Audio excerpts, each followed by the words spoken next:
Hello friends, welcome back in KM career points. दोस्तों, एक बार और वेरी गुड मॉर्निंग। दोस्तों, प्रीवियस क्लास के अंदर अपन ने देखा था, वैक्सीन के बारे में डिस्कस किया था। आई होप वो क्लास आपको बेस्ट लगी होगी। तो फ्रेंड्स, आज की क्लास के अंदर अपन डिस्कस करेंगे, टेक देख ही लिया होगा, immunisation schedule. Most important topic होता है अपना CHO सिलेबस के अंदर। इम्यूनाइजेशन शेड्यूल अपन डिटेल पढ़ेंगे, इसके separate one by one vaccine के बारे में डिस्कस करेंगे। इसके बाद में अपन पूरा शेड्यूल के बारे में डिस्कस करेंगे। तो फ्रेंड्स, एक बार क्लास को स्टार्ट करने से पहले क्लास को लाइक कर देना, शेयर कर देना एंड सब्सक्राइब कर देना, ताकि हर आने वाले नोटिफिकेशन आप तक पहुंच जाए। तो दोस्तों, बिना टाइम वेस्ट किए क्लास को स्टार्ट करते। सभी जानते होंगे कि इम्यूनाइजेशन शेड्यूल क्या होता है, तो अपन वन बाय वन डिस्कस करते। तो इम्यूनाइजेशन शेड्यूल के अंदर देखिए, तो ड्यूरिंग प्रेगनेंसी से लेके इम्यूनाइजेशन शेड्यूल किसको लगाएंगे? प्रेगनेंसी से लेके बेबी तक को वैक्सीनेशन का प्रोसेस करेंगे। यानी जो प्रेग्नेंट मदर होगा उसको भी इम्यूनाइजेशन करेंगे अपन। इसके बाद में उसका डिलीवरी के बाद में जो बेबी होगा, बेबी को भी अपन इम्यूनाइजेशन करेंगे। तो सबसे पहले अपन यहाँ पे शेड्यूल एक टेबल फॉर्म में यहाँ पे नहीं पढ़ेंगे, टेबल फॉर्म में अपन बाद में पढ़ेंगे। पहले अपन वन बाय वन वैक्सीनेशन का पूरा प्रोसेस अपन समझेंगे एंड इम्यूनाइजेशन प्रोसेस समझेंगे। वन बाय वन वैक्सीन को देखेंगे यहाँ पे। तो सबसे पहले अपन देखेंगे कि प्रेग्नेंट लेडी से बात चालू करेंगे, फिर इसके बाद में न्यूबॉर्न देखेंगे, इसके बाद में इन्फेंट के बारे में डिस्कस करेंगे। तो सबसे पहले देखेंगे अपन प्रेग्नेंट मदर जो होगी उसको अपन क्या वैक्सीनेशन करेंगे, कौन सा इम्यूनाइज अपन लगाएंगे। तो बात करते हैं, सभी जानते होंगे कि जो प्रेग्नेंट मदर होती है, जैसे ही डायग्नोस होता है कि ये प्रेगनेंसी पॉजिटिव है, तो उस मदर को अपन इम्यूनाइज करेंगे, वैक्सीन लगाएंगे।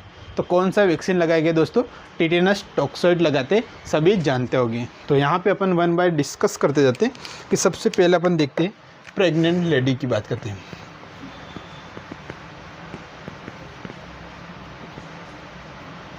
प्रेगनेंसी की बात करते हैं। प्रेगनेंसी के अंदर अपन देखते हैं कि कौन सा इम्यूनाइज करते, कौन सा वैक्सीन लगाते? Tetanus toxoid. Tetanus toxoid. Tetanus toxoid को अपन शॉर्ट में TT के नाम से जानते हैं। ये जो टिटेनस टॉक्सॉइड होता है वो अपन ने क्लासिफिकेशन में देखा था कि किस कैटेगरी के अंदर आता है।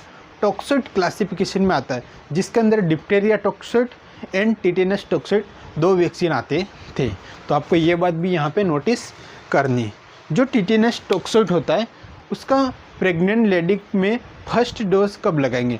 यानी प्रेगनेंसी में क्या करेंगे, जैसे गेस्टेशनल एज होगी, गेस्टेशनल एज में प्रेग्नेंट मदर को दो वैक्सीन अपन लगाते हैं। सभी जानते होंगे टिटेनस टॉक्सॉइड का दो वैक्सीन लगता है। तो अपन पहले फर्स्ट डोज की बात करते कि फर्स्ट डोज कब लगेगा। तो यहाँ पे लिखना कि फर्स्ट डोज की बात करते हैं। फर्स्ट डोज, TT का फर्स्ट डोज कब लगेगा? अर्लियर इन प्रेगनेंसी, या अपन कह सकते हैं as soon as post pregnancy. जैसे अपन ने डायग्नोस किया प्रेगनेंसी टेस्ट पॉजिटिव है, अपन को तुरंत बाद में TT का फर्स्ट डोज लगा लेना चाहिए। मदर को TT का फर्स्ट डोज कब लगाना चाहिए? एज सून एज पॉसिबल, या आप कह सकते हैं एज अर्लियर पॉसिबल। जैसे डायग्नोस होगा तो फर्स्ट डोज लगाएंगे। तो यहाँ पे लिख लेंगे earlier in pregnancy. Earlier in pregnancy, earlier in pregnancy, या आप कह सकते हैं as soon as possible, as soon as possible. Clear है दोस्तों? फर्स्ट डोज के बारे में समझ में आया। TT का फर्स्ट डोज कब लगाएंगे प्रेग्नेंट लेडी में? जैसे ही डायग्नोसिस पता चला गया कि ये प्रेगनेंसी पॉजिटिव है, तो उस टाइम पे अपन फर्स्ट डोज लगाएंगे। डोज की बात करते कि TT का कितना डोज रहेगा, अमाउंट की बात करते TT का कितना डोज रहेगा, तो कितना रहेगा 0.5 ml। 0.5 ml अपन लगाएंगे। कितना लगाएंगे? 0.5 ml टीटी लगाते ही। इसके रूट की बात करते दोस्तों, अगर इसकी रूट की बात करते कि किस रूट से अपन देते हैं टीटी को, किस रूट से देते, तो आईएम देते अपर डेल्टोइड मसल के अंदर देते हैं। आईएम लगाते और अपर डेल्टोइड मसल के अंदर किस रूट में देंगे? आईएम देंगे मोस्ट इम्पोर्टेंट, और अपर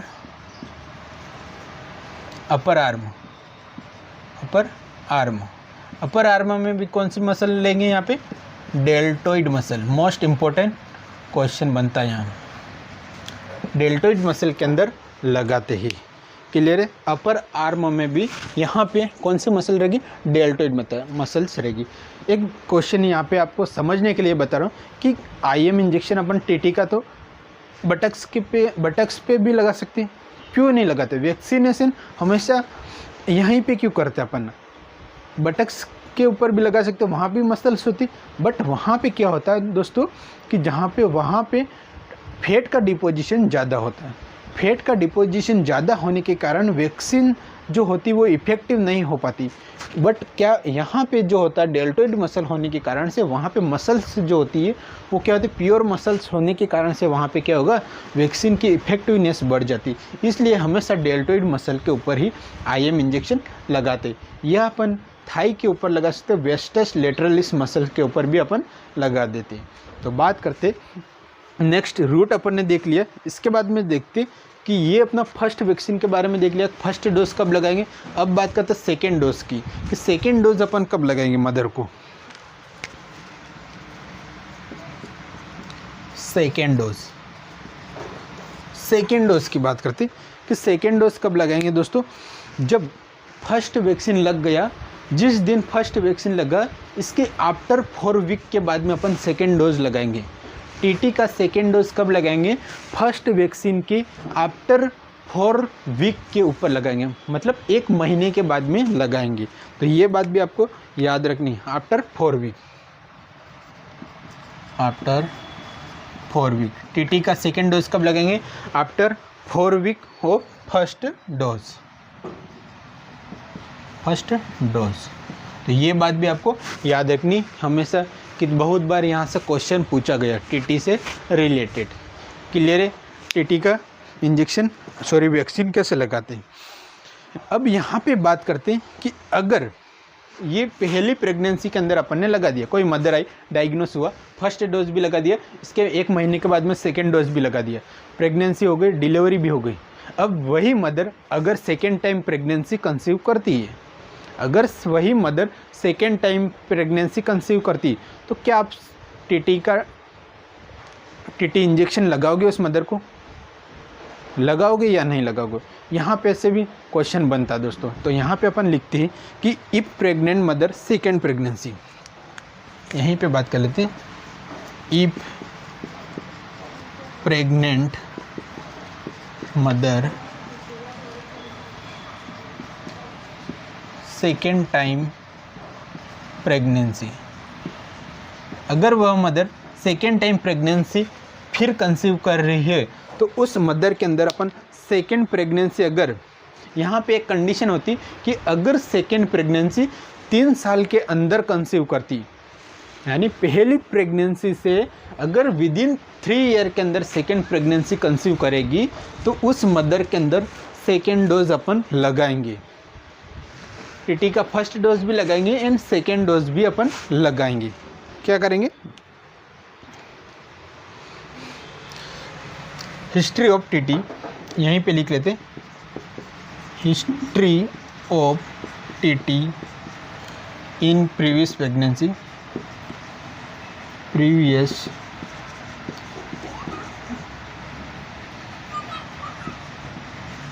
pregnancy, history of TT in previous pregnancy.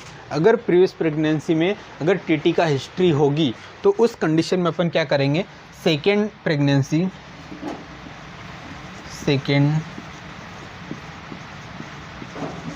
Pregnancy within 3 year, within 3 year in first pregnancy, condition आपको यहाँ पे समझनी, मोस्ट इम्पोर्टेंट कंडीशन होती है। यहाँ पे बात करी कि if pregnant mother second time vaccine pregnancy conceive करती है तो उस मदर के अंदर अपन पहले हिस्ट्री देखेंगे कि अगर टीटी की पहले हिस्ट्री हो चुकी, मतलब टीटी के दोनों वैक्सीन पहले लगाए गए, तो उस मदर के अंदर अपन क्या करेंगे, अगर फिर यहाँ पे कंडीशन होगी कि if second pregnancy with in 3 year, most important line यहाँ पे समझना, अगर 3 साल के अंदर सेकेंड प्रेगनेंसी कंसीव करती, फर्स्ट प्रेगनेंसी से लेके विद इन 3 ईयर में अगर सेकेंड प्रेगनेंसी कंसीव करती है तो अपन यहाँ पे टीटी का सेकेंड डोज अपन लगाएंगे। तो यहाँ पे क्या करेंगे अपन, this condition in second pregnancy, इसमें क्या करेंगे, this condition in second, this condition in second pregnancy in only 1 dose of TT, क्या करेंगे, only 1 dose of TT, only 1 dose, एक सिंगल डोज अपन टीटी का लगाएंगे। क्लियर है, दोनों वैक्सीन नहीं लगाएंगे, ओनली 1 डोज ऑफ टीटी लगाएंगे। वो 1 डोज कौन सा होगा, तो टीटी बूस्टर डोज होगा। कौन सा होगा दोस्तों, टीटी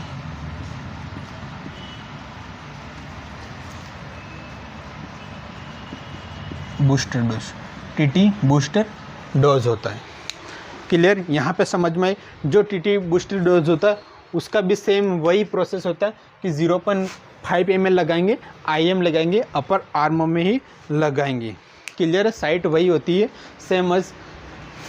तो यहाँ पे आपको ये वाली लाइन आपको मोस्ट इम्पोर्टेंट है कि यहाँ पे आपको ये क्वेश्चन बहुत बार पूछा गया है कि अगर सेकेंड बार प्रेगनेंसी कंसीव कर रही मदर, तो क्या आप टीटी इंजेक्शन लगाओगे या नहीं लगाओगे। तो अगर 3 साल के अंदर अगर सेकेंड प्रेगनेंसी कंसीव करेगी मदर, तो उसके अंदर टीटी का अपन बूस्टर डोज लगाएंगे। अगर यहीं पे कंडीशन अपन देख लेते कि अगर मोर देन 3 ईयर के बाद में अगर प्रेगनेंसी कंसीव करती हो मदर, अगर 3 साल से बाद में अगर प्रेगनेंसी कंसीव करती हो, तो उसके अंदर उस मदर के अंदर अपन क्या करेंगे, उस मदर के अंदर अपन टीटी फर्स्ट डोज भी लगाएंगे। टीटी फर्स्ट डोज लगेगा एंड टीटी सेकेंड डोज, दोनों डोज लगेगी। ये लाइन भी आपको याद रखनी। कंडीशन क्या है, अगर 3 साल के अंदर प्रेगनेंसी कंसीव कर रही तो टीटी बूस्टर ही लगेगा। अगर 3 साल से ज़्यादा टाइम हो गया सेकेंड प्रेगनेंसी का, तो TT first dose and TT second dose दोनों अपन लगाएंगे। समझ में आया। प्रेगनेंसी कंडीशन के अंदर टीटी वैक्सीन कब लगाएंगे। यस, ये क्या करेगा, टिटेनस टॉक्साइड को प्रिवेंट करता है, यानी नियोनेट्रम टिटेनाई को प्रिवेंट करेगा। तो ये आपको मोस्ट इम्पोर्टेंट लाइन है, इसको आपको क्या करना है दोस्तों, याद में रखना है। अब अपन बात करते हैं, ये तो हो गई मदर की। अब डिलीवरी के बाद में सबसे पहला आता है इन्फेंट की बात करते हैं कि इन्फेंट के अंदर अपन किस तरीके से कौन कौन से वैक्सीन लगाते हैं। तो इसको मैं रब कर लेता हूँ, नोट्स बनाते जाना, प्रॉपर मोस्ट इम्पोर्टेंट क्वेश्चन यहाँ से बनते ही।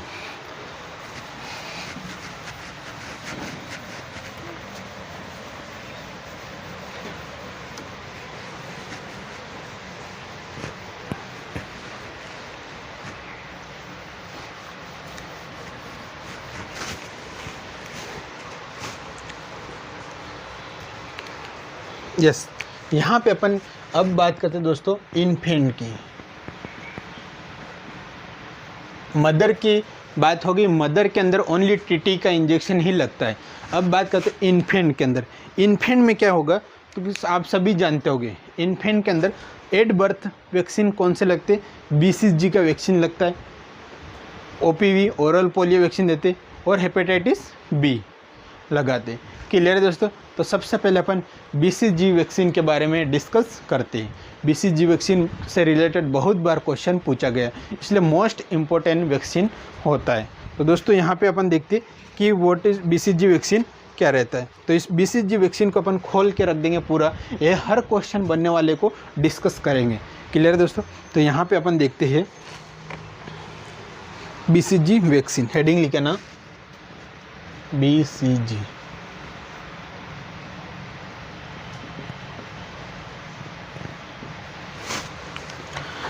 सबसे पहले BCG वैक्सीन की फुल फॉर्म क्या होती है? Bacilli Calmette Guérin. क्या होती है? Bacilli Calmette Guérin. यहाँ से क्वेश्चन पूछा गया, बेसिलाई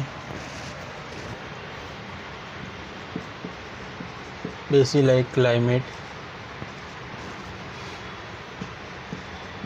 बेसिलाई क्लाइमेट ग्यूरिन। ये आपको लाइन फुल फॉर्म भी इसको याद रखनी, क्योंकि ये क्वेश्चन भी हमेशा पूछा गया है।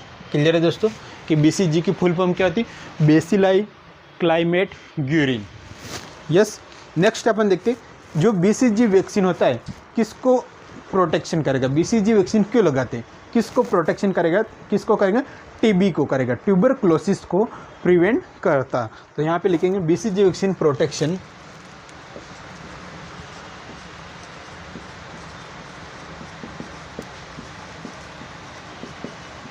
BCG वैक्सीन प्रोटेक्शन किसको करेगा? TB, ट्यूबरकुलोसिस को क्या करेगा? प्रिवेंट करेगा या प्रोटेक्शन करेगा। TB बैक्टीरिया को यह क्या करेगा? प्रोटेक्शन करेगा। यहाँ पे TB का पॉजिटिव ऑर्गेनिज्म कौन सा होता है दोस्तों? माइकोबैक्टीरियम ट्यूबरकुलाई। कौन सा बैक्टीरिया होता है? माइकोबैक्टीरियम ट्यूबरकुलाई। तो ये आपको याद रखना है। पॉजिटिव बैक्टीरिया की बात करते हैं, माइकोबैक्टीरियम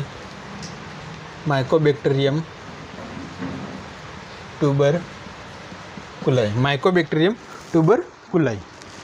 तो ये बैक्टीरिया भी आपको मोस्ट इम्पोर्टेंट है, याद इसको भी रखना है। क्वेश्चन यहाँ से भी बनते हैं कि TB का पॉजिटिव ऑर्गेनिज्म कौन सा? माइकोबैक्टीरियम ट्यूबरकुलाई। यस, अपन धीरे पढ़ेंगे, लेकिन जितने भी क्वेश्चन बनते वो सभी इस क्लास के अंदर अपन डिस्कस करेंगे दोस्तों। नेक्स्ट अपन देखते हैं कि BCG वैक्सीन होता है वो कौन सा था? लाइव वैक्सीन होता है या किल्ड वैक्सीन होता है? देखा था अपन ने क्लासिफिकेशन के अंदर कि BCG वैक्सीन होता है लाइव अटेन्यूएटेड वैक्सीन होता है। तो यहाँ पे लिख लेते हैं BCG vaccine is live attenuated vaccine होता है। BCG वैक्सीन कैसा होता है? लाइव अटेन्यूएटेड वैक्सीन होता है। क्लियर है दोस्तों? इसके बाद में देखते हैं कि BCG का अपन ओनली लाइफ टाइम में सिंगल डोज ही देते हैं। BCG का क्या करेंगे? BCG वैक्सीन सिंगल डोज के अंदर ही अपन देते हैं। तो BCG is single vaccine.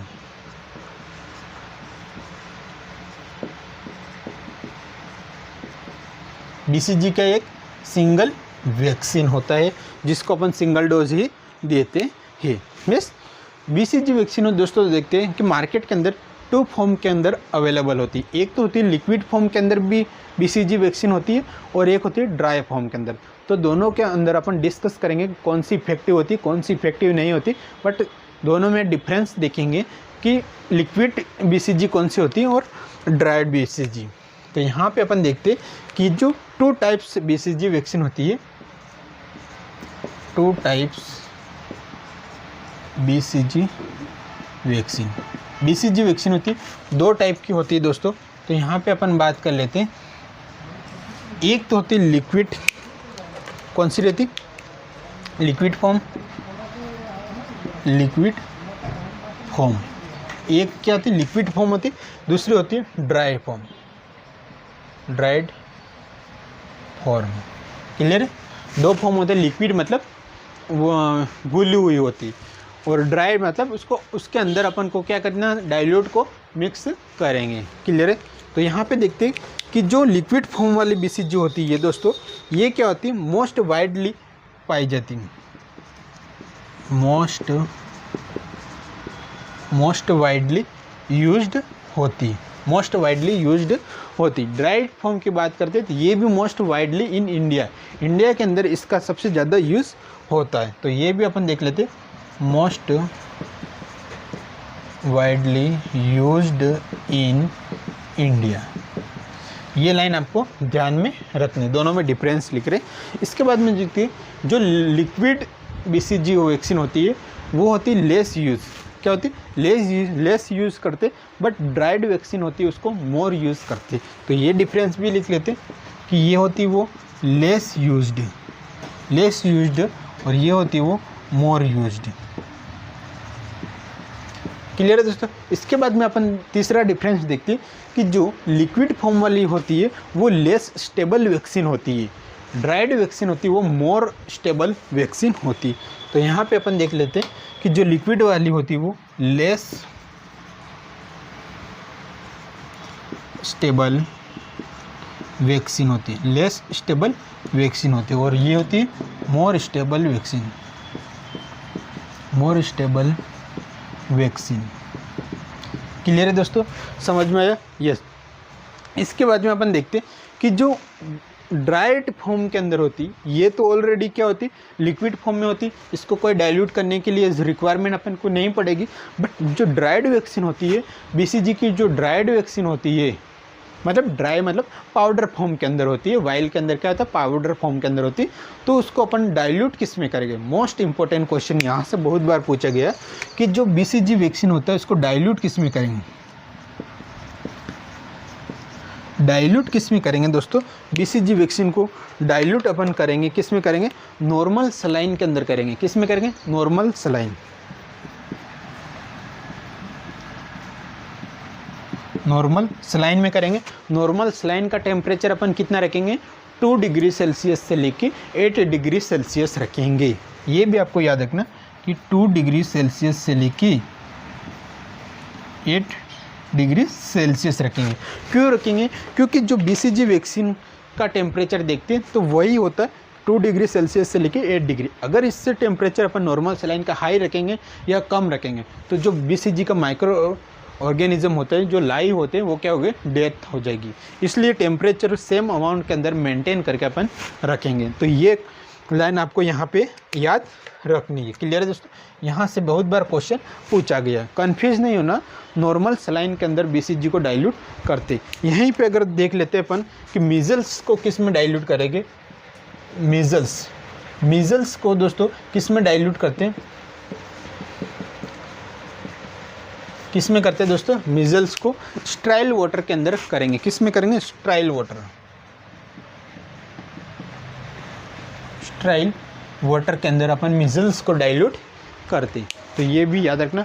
Japanese encephalitis को किस में डाइल्यूट करते, ये अपन कल ही पढ़ा था। जापानीज इंसेफेलाइटिस को किस में डाइल्यूट करेंगे,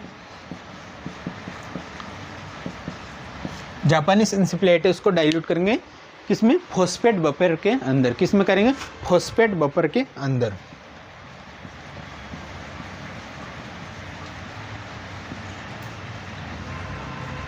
फॉस्फेट बफर के अंदर। ये तीनों चीज़ याद रखनी। BCG को नॉर्मल सलाइन में, मीजल्स को स्ट्राइल वाटर के अंदर, जापानीज इंसेफेलाइटिस को फॉस्फेट बफर के अंदर करेंगे। एक क्वेश्चन यहाँ बनता है कि अपन जो डाइल्यूट कर दिया इसके बाद में उस वैक्सीन को कितने टाइम तक यूज़ करेंगे, डाइल्यूट वैक्सीन को कितने टाइम तक यूज़ कर सकेंगे। तो कल ही लिखा था कि डाइल्यूट वैक्सीन को अपन मैक्सिमम 4 आवर्स तक ही यूज़ करेंगे। कितना, मैक्सिमम 4 आवर्स तक, यानी 4 घंटे तक यूज़ करेंगे, इसके बाद में डिस्कार्ड कर देंगे।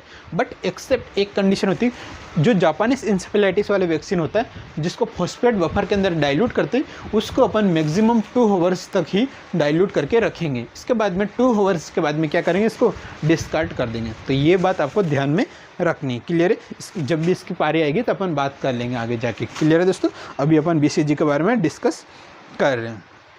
यहाँ तक क्लियर है, समझ में आया ये यहाँ। इसके बाद में अपन देखते हैं कि स्टोरेज ऑफ BCG वैक्सीन का स्टोरेज टेम्परेचर देखिए, तो स्टोरेज टेम्परेचर सेम यही होता है। BCG वैक्सीन का स्टोरेज टेम्परेचर कितना होता है, 2 डिग्री सेल्सियस से लेके 8 डिग्री सेल्सियस तक ही होता है।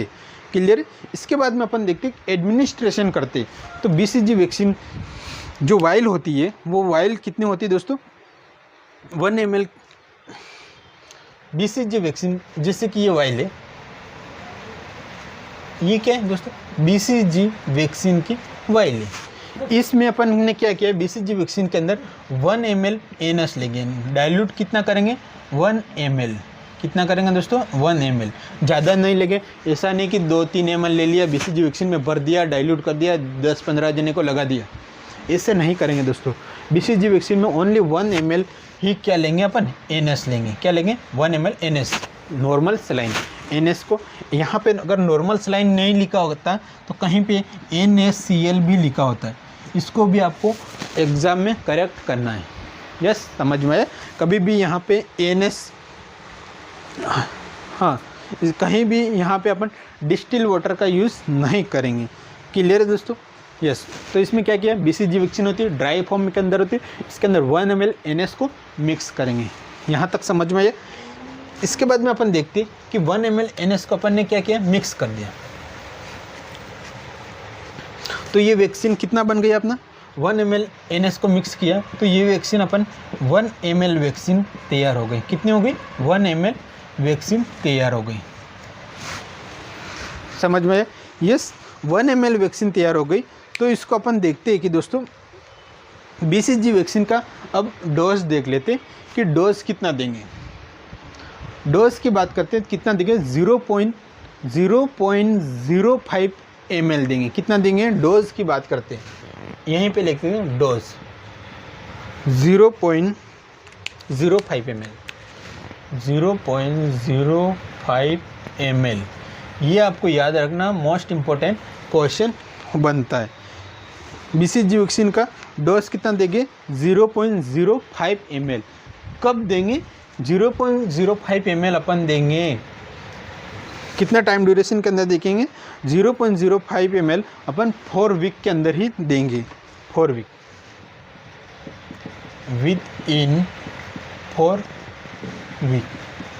इन 4 वीक, यानी 1 महीने के अंदर अगर कोई बेबी आता है आपके पास में, तो आप कितना डोज देंगे, 0.05 ml। यहाँ पे आपको याद रखना, अगर यहीं पे सेम एज, अगर जिस ऐसा बेबी आपके पास में आया कि जिसका मोर देन 4 वीक, यानी 4 वीक से तो ज़्यादा हो गया, एंड कितना 1 ईयर तक, 4 वीक से लेके अगर 1 ईयर तक का कोई बेबी आता है, तो आपको कितना डोज देना, 0.1 ml आप उसको प्रोवाइड करेंगे। कितना डोज देंगे, 0.1 ml BCG का वैक्सीन प्रोवाइड करोगे।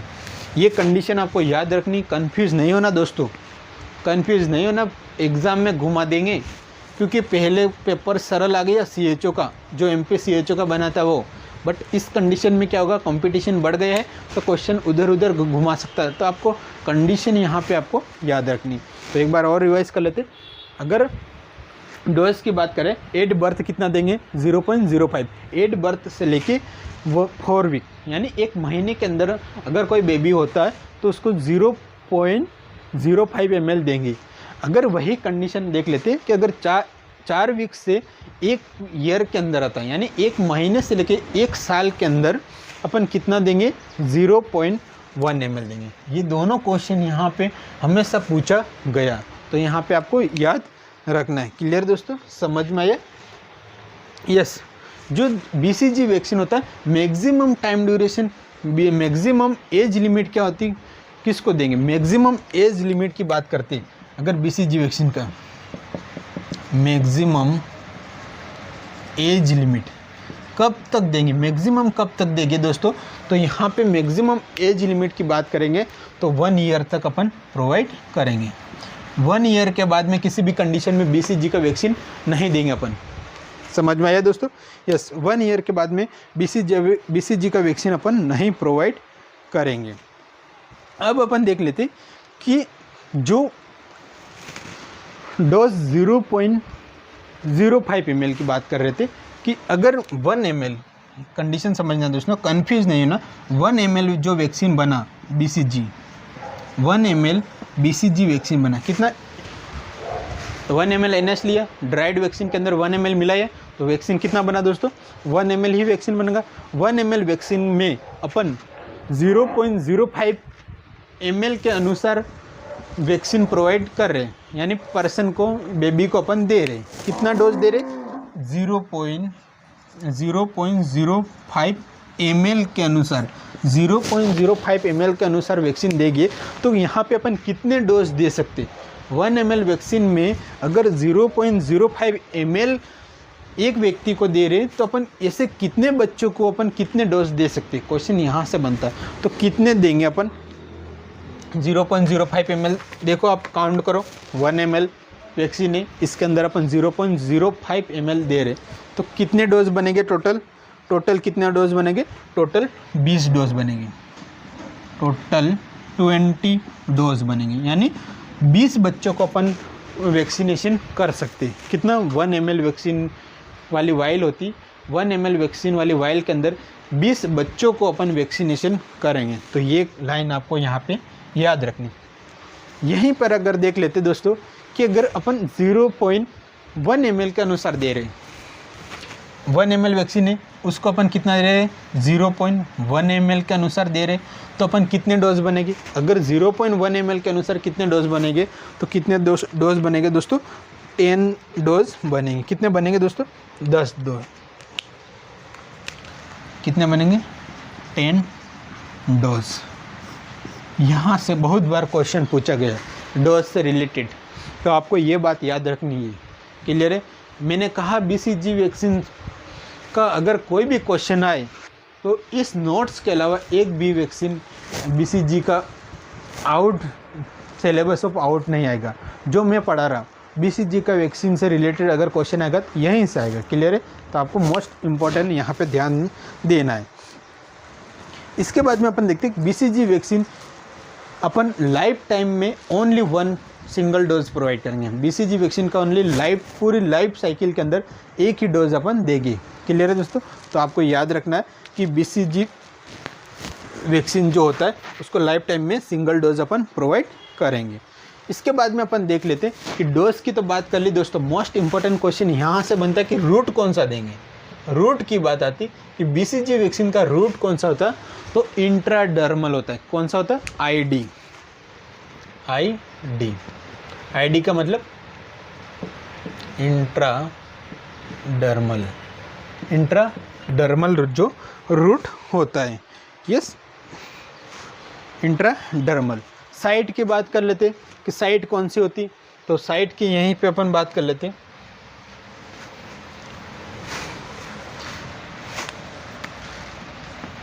साइट कौन सी होती BCG वैक्सीन की, साइट अपन कौन सी देंगे, लेफ्ट अपर आर्म।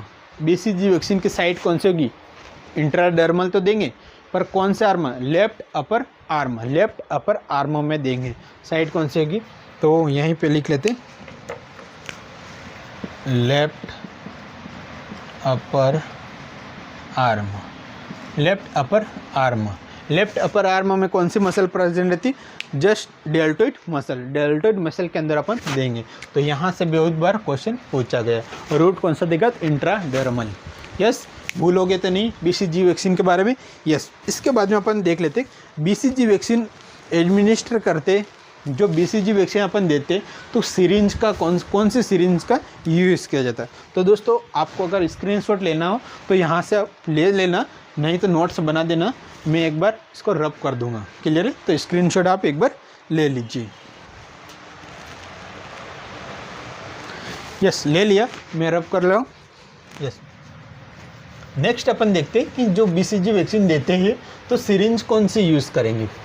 सिरिंज के बारे में क्वेश्चन बहुत बार पूछा गया, तो कौन सी यूज़ करेंगे दोस्तों, ट्यूबरकुलाइन सिरिंज होती। ट्यूबरकुलाइन सिरिंज का अपन यूज़ करेंगे BCG वैक्सीन देंगे तो।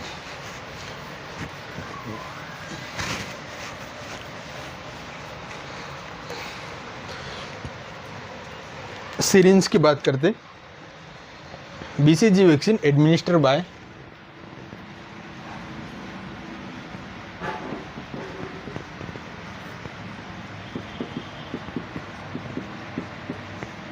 BCG वैक्सीन एडमिनिस्टर बाय कौन सी सिरिंज का यूज़ करेंगे दोस्तों, ट्यूबरकुलाइन सिरिंज।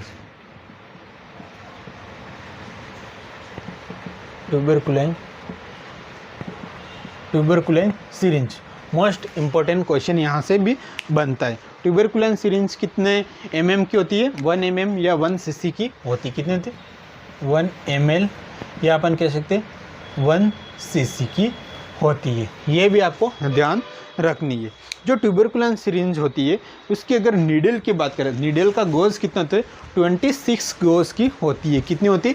अगर नीडल गोज की बात करते, नीडल की बात करते तो कितने गोज की होती है? 26 गोज की होती है, 26 गोज की। यहाँ से भी क्वेश्चन पूछा गया। ट्यूबरकुलन सिरिंज कितने गोज की होती है? 26 गोज की होती है। तो ये बात आपको ध्यान रखनी है। लेंथ की बात करते तो कितनी होती है लेंथ की? 1 सेंटीमीटर।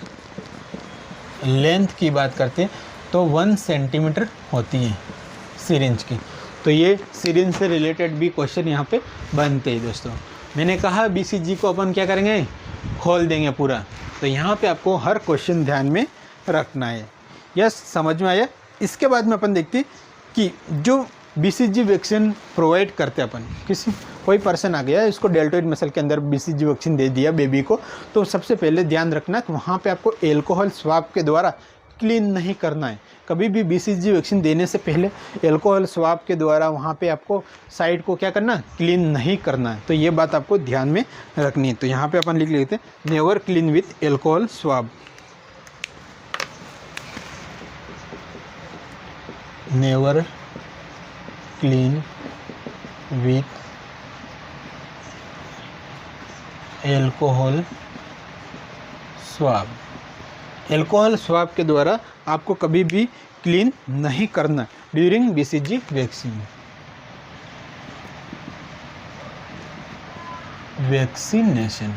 वैक्सीनेशन के टाइम पे आपको एल्कोहल स्वाब के द्वारा कभी भी क्लीन नहीं करना। BCG वैक्सीन लगा दिया, इसके बाद में कभी मसाज भी नहीं करने उसके।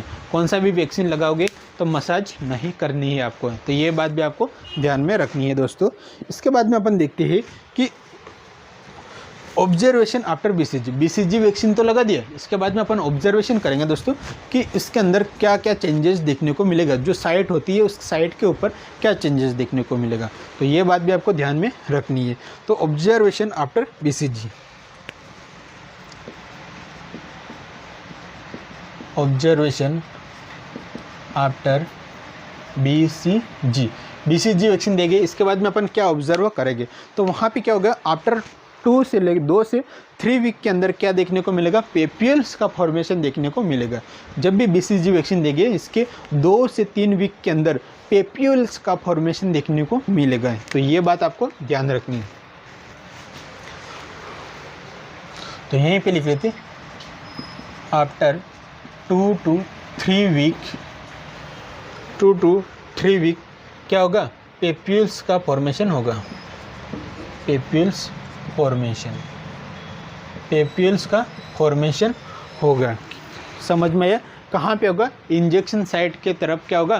पेप्यूल्स का फॉर्मेशन होगा दोस्तों। तो ये बात भी आपको याद रखनी है कि कब होगा? 2 से 3 वीक के अंदर पेप्यूल्स का फॉर्मेशन होगा। अगर यहाँ पे मान लो कि आपने BCG वैक्सीन दिया बेबी को, 2 से 3 वीक के बाद में आप असेस करें, वहाँ पे पेप्यूल्स का फॉर्मेशन नहीं हुआ, आप क्या सोचोगे? क्या वैक्सीन इफेक्टिव हुई या नहीं हुई? क्या आप सेकेंड टाइम दूसरी वैक्सीन वापस लगाओगे उस पर्सन को? नहीं लगाओगे। कभी भी ये गलती नहीं करना। अगर पेप्यूल का फॉर्मेशन होगा या नहीं होगा, BCG वैक्सीन लग गई तो लग गई, लाइफ टाइम में एक बार ही लगेगी। इसका मीन्स ये नहीं कि आपको वहाँ पे गए और बेबी का देखा कि भाई तेरा तो पेप्यूल का फॉर्मेशन ही नहीं हुआ, चल आ जा दूसरी वैक्सीन तैयार है, तो अपन भी सीखने वाले होते हैं तो लगाने में क्या होता है। ऐसा नहीं करना दोस्तों, क्योंकि इम्यूनिटी का सवाल है यहाँ पे। तो यहाँ पे क्या होगा? 2 से 3 वीक के बाद में पेप्यूल्स का फॉर्मेशन होगा। तो ये बात आपको ध्यान रखें। अब बात कर लेते हैं कॉम्प्लिकेशन की। अगर BCG वैक्सीन लगाया तो क्या क्या कॉम्प्लिकेशन हो सकते हैं। तो नेक्स्ट हेडिंग लिखना दोस्तों, कॉम्प्लिकेशन में। कॉम्प्लिकेशन की बात करते हैं, सबसे पहला होता लिम्फ एडिनाइटिस। क्या होगा?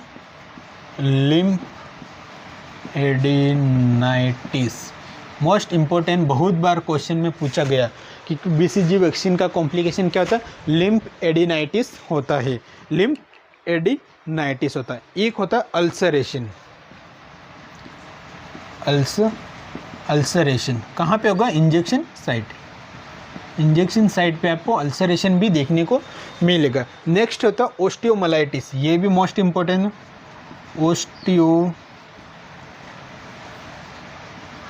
माइलाइटिस। तो ये आपको याद में रखना है। बीसीजी वैक्सीन का कॉम्प्लिकेशन क्या होता है? लिम्फ एडिनाइटिस होता, अल्सरेशन होगा इंजेक्शन साइड पे, और ओस्टियोमाइलाइटिस होगा। अल्सरेशन क्यों होगा? क्योंकि पेपिल्स का फॉर्मेशन होगा, तो अल्सर आपको देखने को मिलेगा। तो समझ में आया, कॉम्प्लिकेशन भी आपको ध्यान में रखनी। अब अपन देखते कि जो बीसीजी वैक्सीन अगर दे रहे तो वो कितने टाइम तक इम्यूनिटी या एंटीबॉडी अपनी बॉडी के अंदर प्रोवाइड करेगी। ट्यूबरकुलोसिस टीबी के अगेंस्ट कितने टाइम तक बीसीजी वैक्सीन इम्यूनिटी प्रोवाइड करेगी? तो कितनी करेगी? 15 से 20 साल तक क्या करेगी? बीसीजी वैक्सीन होती वो टीबी इन्फेक्शन के अगेंस्ट, माइकोबैक्टीरियम ट्यूबरकुलाई बैक्टीरिया के अगेंस्ट क्या करेगी? एंटीबॉडी का फॉर्मेशन करेगी। तो ये टाइम ड्यूरेशन भी आपको याद रखना। BCG vaccine provide immunity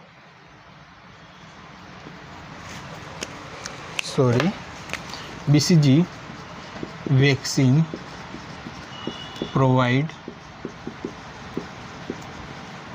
vaccine provide immunity against TB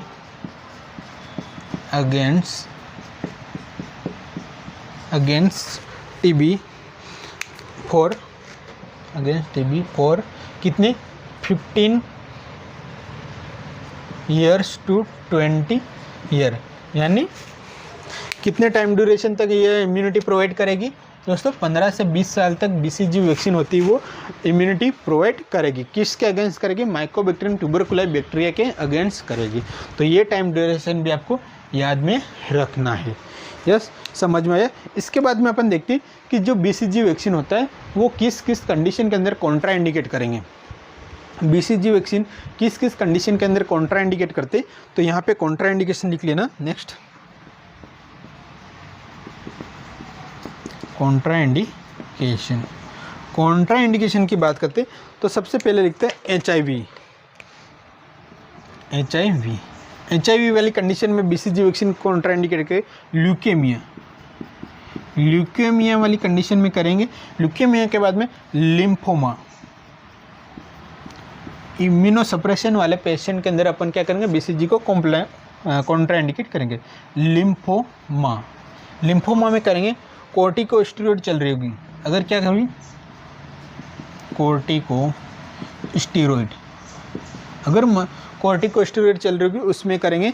और प्रेगनेंसी अगर होगी तो उसमें भी करेंगे। प्रेगनेंसी में भी कॉन्ट्रा इंडिकेट होती है बीसीजी वैक्सीन। तो आपको ये कॉन्ट्रा इंडिकेशन भी समझ में आना चाहिए। इसके बाद में देखते हैं कि वैक्सीनेशन जो बीसीजी वैक्सीन होता है वो मैक्सिमम एज कितनी होती है। तो मैक्सिमम एज अगर देखते हैं तो कितनी होती है दोस्तों? मैंने पहले भी बता दिया कि मैक्सिमम एज कितनी होती है बीसीजी वैक्सीन देने की, तो 1 ईयर। ये बात भी आपको याद में रखनी, क्योंकि यहाँ से बहुत बार क्वेश्चन पूछा गया। तो ये अपना था दोस्तों बीसीजी वैक्सीन के बारे में टोटली अपन ने डिस्कस कर लिया। हर पेज को खोल दिया कि कहाँ से क्वेश्चन पूछा। अब अपन चैलेंज कर सकते हैं CHO को कि आपको बीसीजी वैक्सीन में अगर क्वेश्चन पूछना हो तो हम क्या करेंगे? तैयार है। क्लियर है दोस्तों? यस। तो अपन क्या करेंगे? तैयार है। बीसीजी वैक्सीन के बारे में अब पूरा अपन डिस्कस कर लिया। नेक्स्ट दोस्तों अपन देखते हैं कि एट बर्थ अपन बीसीजी वैक्सीन दे दिया। इसके बाद में अब देखते हैं हेपेटाइटिस बी। तो आइए अपन खोलते हैं हेपेटाइटिस बी होता क्या है, कौन सा वैक्सीन होता है, क्या होता है, कौन से साइट होती है, पूरा डिटेल के साथ में अपन हेपेटाइटिस बी के बारे में डिस्कस करते हैं। तो इसको अपन रब कर लेते हैं। दोस्तों आपको एक बार स्क्रीनशॉट ले लेना। अगर आपको नोट्स लिख रहे हो तो प्रॉपर नोट्स भी बनाते जाना है। स्क्रीनशॉट ले लो एक बार। यस, ले लिया हो तो इसको मैं रब कर लेता हूँ। नेक्स्ट अपन देखते हैं हेपेटाइटिस बी।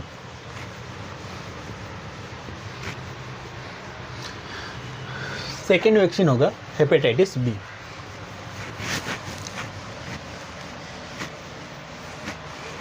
बीसीजी अपन कब देंगे दोस्तों? एट बर्थ देंगे। At birth as soon as possible देंगे। क्लियर है दोस्तों? इसके बाद में एट बर्थ कौन सा देंगे? Hepatitis B. तो सेकेंड वैक्सीन लिखना अपन को हेपेटाइटिस बी।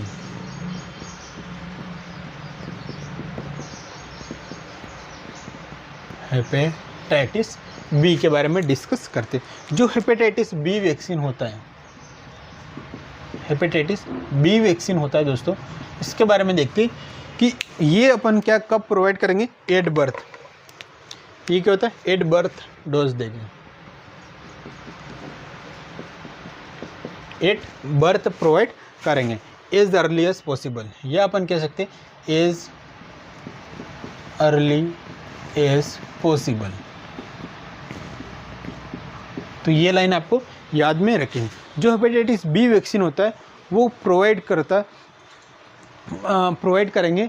अगर बर्थ के टाइम पे अगर नहीं दिया तो आप मैक्सिमम एज जो इसकी होती 24 आवर्स, 24 घंटे के अंदर आप बीसीजी कहाँ गया, हेपेटाइटिस बी वैक्सीन को अपन लगा सकते हैं। कितने? मैक्सिमम 24 आवर्स के अंदर हेपेटाइटिस बी वैक्सीन अपन एडमिनिस्टर कर सकते हैं। तो hepatitis B vaccine provide, hepatitis B vaccine provide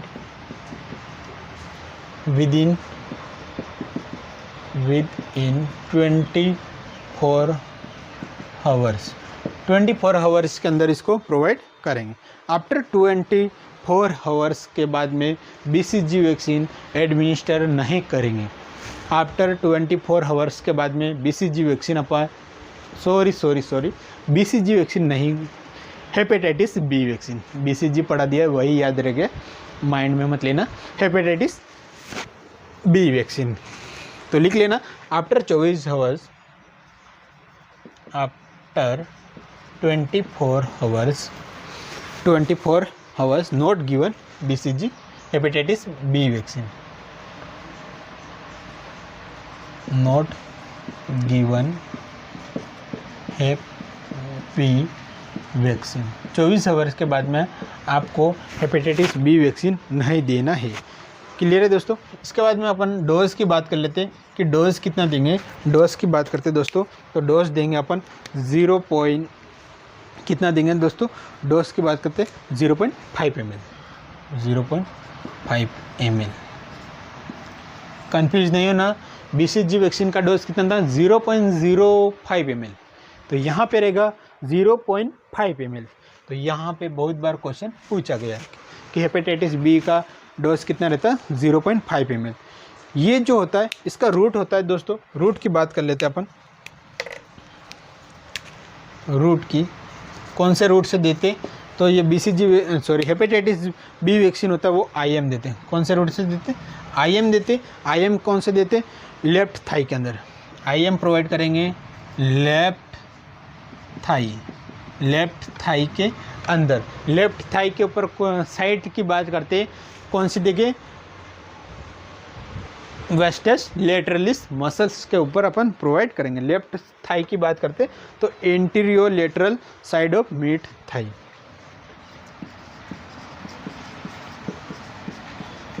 lateral of mid thigh. तो ये आपको ये साइड भी मोस्ट इम्पोर्टेंट है, इसको याद रखना कि रूट कौन सा देंगे, IM देंगे, लेफ्ट थाई पे देंगे और anterior lateral thigh of mid thigh में देंगे। क्लियर है दोस्तों। हेपेटाइटिस बी वैक्सीन, जो हेपेटाइटिस बी वैक्सीन होता है दोस्तों वो क्या होता है, एक लिक्विड फॉर्म के अंदर अवेलेबल होता है। इसको डाइल्यूट करने की ज़रूरत नहीं होती, ऑलरेडी ये क्या होता है लिक्विड फॉर्म के अंदर होता है। तो ये हेपेटाइटिस बी वैक्सीन के बारे में लिख देना, hepatitis B vaccine is liquid form के अंदर होता है। तो यहाँ पे अपन देख लेते कि हेपेटाइटिस बी से रिलेटेड कौन कौन से क्वेश्चन बनते। तो सबसे पहला क्वेश्चन दोस्तों यही होता कि एट बर्थ इसको प्रोवाइड करेंगे। हेपेटाइटिस बी वैक्सीन होता है विदिन 24 आवर्स में ही देंगे।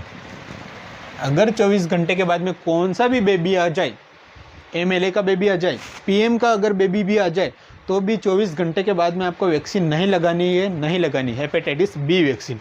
क्लियर है दोस्तों। तो 24 घंटे के बाद में आपको नहीं देनी है हेपेटाइटिस बी वैक्सीन। डोज कितना देंगे? 0.5 ml देंगे। रूट कौन सा लगे? IM रहेगा। साइट कौन सी रहेगी? Anterior lateral thigh of mid thigh, anterior lateral side of mid thigh के अंदर अपन देंगे। और हेपेटाइटिस बी वैक्सीन होता है वो लिक्विड फॉर्म के अंदर अवेलेबल होता है। क्लियर है। तो ये अपना था हेपेटाइटिस बी वैक्सीन। नेक्स्ट तीसरा वैक्सीन कौन सा होता? OPV, oral polio vaccine. OPV, oral polio vaccine. जो ओरल पोलियो वैक्सीन होता है उसको भी अपन 8 बर्थ लगाते हैं। तो इसको अपन डिस्कस कर लेते, इसको एक बार स्क्रीनशॉट ले लेना। नेक्स्ट अपन देखते OPV के बारे में डिस्कस करते हैं दोस्तों। यस, इसको मैं रब कर लेता हूँ। हेडिंग इतना। अब नेक्स्ट तीसरा वैक्सीन अपना है OPV। 1 बाय 1 वैक्सीन अपन स्टेप बाय स्टेप पढ़ेंगे, किसी वैक्सीन को छोड़ेंगे नहीं और क्वेश्चन को भी यहाँ पे नहीं छोड़ेंगे। नेक्स्ट लिखेंगे OPV। OPV जो वैक्सीन होता है दोस्तों, OPV मतलब oral polio vaccine. Oral polio vaccine, oral polio vaccine के नाम से जानते हैं OPV। क्लियर है दोस्तों? जो OPV वैक्सीन होता है it is also known as Sabin vaccine के नाम से जानते हैं। किसने की? सेबिन एक साइंटिस्ट था जिन्होंने वैक्सीन की खोज की थी। OPV वैक्सीन को also known as Sabin vaccine के नाम से जानते हैं। तो यहाँ पे अपन लिख लेते हैं it is also known as Sabin vaccine.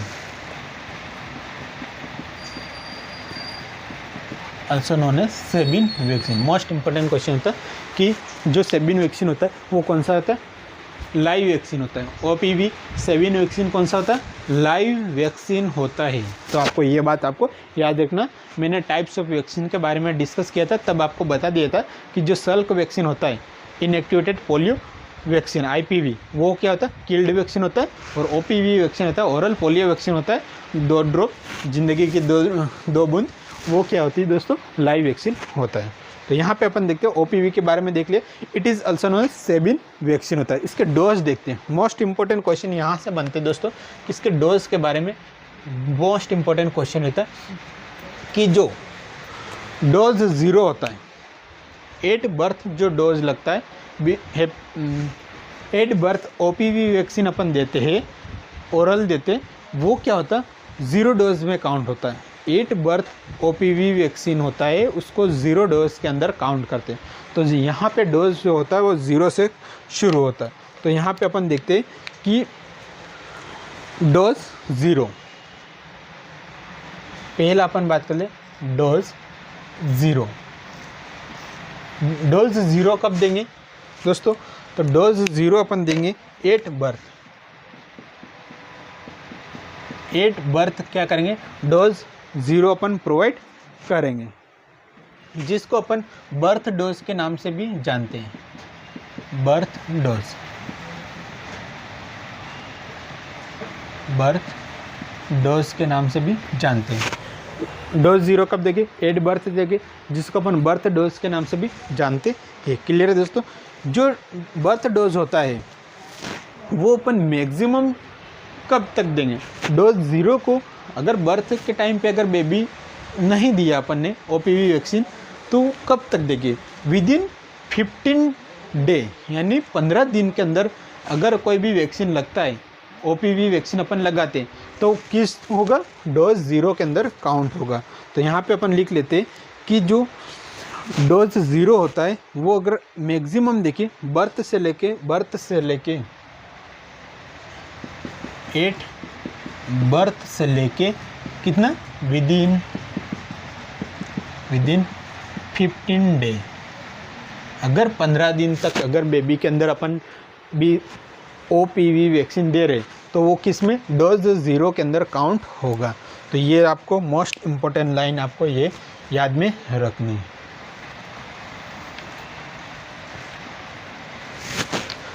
Dose 0 8 birth से लेके विदिन 15 डे के अंदर जो OPV वैक्सीन अपन लगाते हैं, तो डोज 0 के अंदर आ गया। नेक्स्ट अपन देखते हैं कि डोज सेकेंड की बात कर लेते हैं।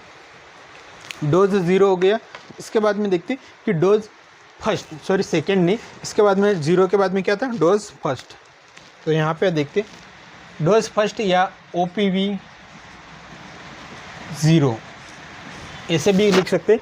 डोज 0 लिखो या OPV 0। नेक्स्ट अपन देखते हैं कि OPV फर्स्ट की बात कर ले कि OPV फर्स्ट डोज अपन कब देंगे। OPV फर्स्ट डोज की बात करते हैं दोस्तों, तो 6 वीक्स पे अपन प्रोवाइड करेंगे। कब देंगे? 6 वीक पे प्रोवाइड करेंगे, या 1/2 मंथ मंथ पे हम प्रोवाइड करेंगे। तो ये भी याद रखेंगे कि डोज फर्स्ट कब देंगे, 6 वीक पे प्रोवाइड करेंगे। क्लियर है दोस्तों, 6 वीक पे। इसके बाद में देखते हैं OPV सेकेंड डोज। जो OPV सेकेंड डोज की बात करते हैं, OPV फर्स्ट हो गया, OPV सेकेंड डोज की बात करते हैं दोस्तों, तो ये अपन कब देंगे, OPV सेकेंड डोज देंगे 10 वीक पे, 10 वीक पे प्रोवाइड करेंगे। OPV सेकेंड डोज कब देंगे, 10 वीक पे, या अपन कह सकते हैं 2.5 मंथ। क्लियर है दोस्तों। नेक्स्ट अपन देखते हैं कि OPV थर्ड डोज की बात करते हैं, तो दोस्तों ये अपन देंगे 14 वीक पे। कब देंगे, 14 वीक पे प्रोवाइड करेंगे, या कह सकते हैं 3.5 मंथ।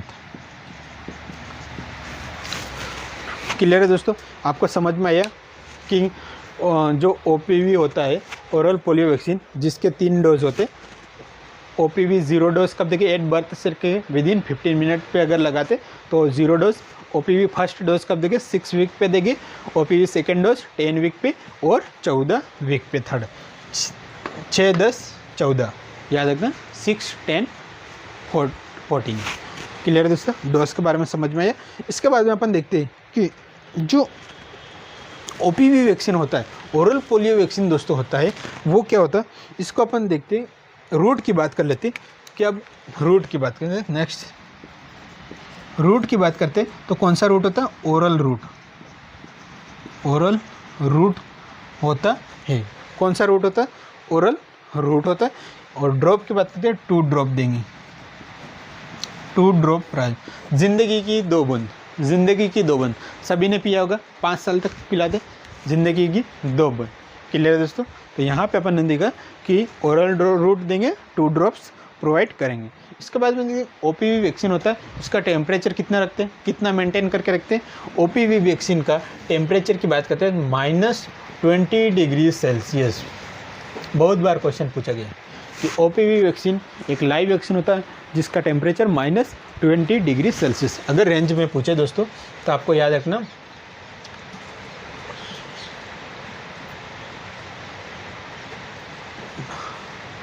15 डिग्री सेल्सियस से लेके 25 डिग्री सेल्सियस। किस में करें, -15 डिग्री सेल्सियस से लेकर -25 डिग्री सेल्सियस रेंज में अगर आपको पूछा जाए तो आपको बताना। तो OPV के बारे में समझ में आया। OPV का रूट कौन सा रहता है, तो ओरल रूट होता है। क्लियर है, यहाँ तक देखते हैं।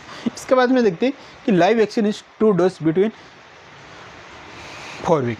ये मैंने कल ही बात बता दी थी कि 2 लाइव वैक्सीन अगर दे रहे तो दोनों लाइव वैक्सीन के बीच में गैप कितना मेंटेन करना, 4 वीक, मतलब 1 महीना।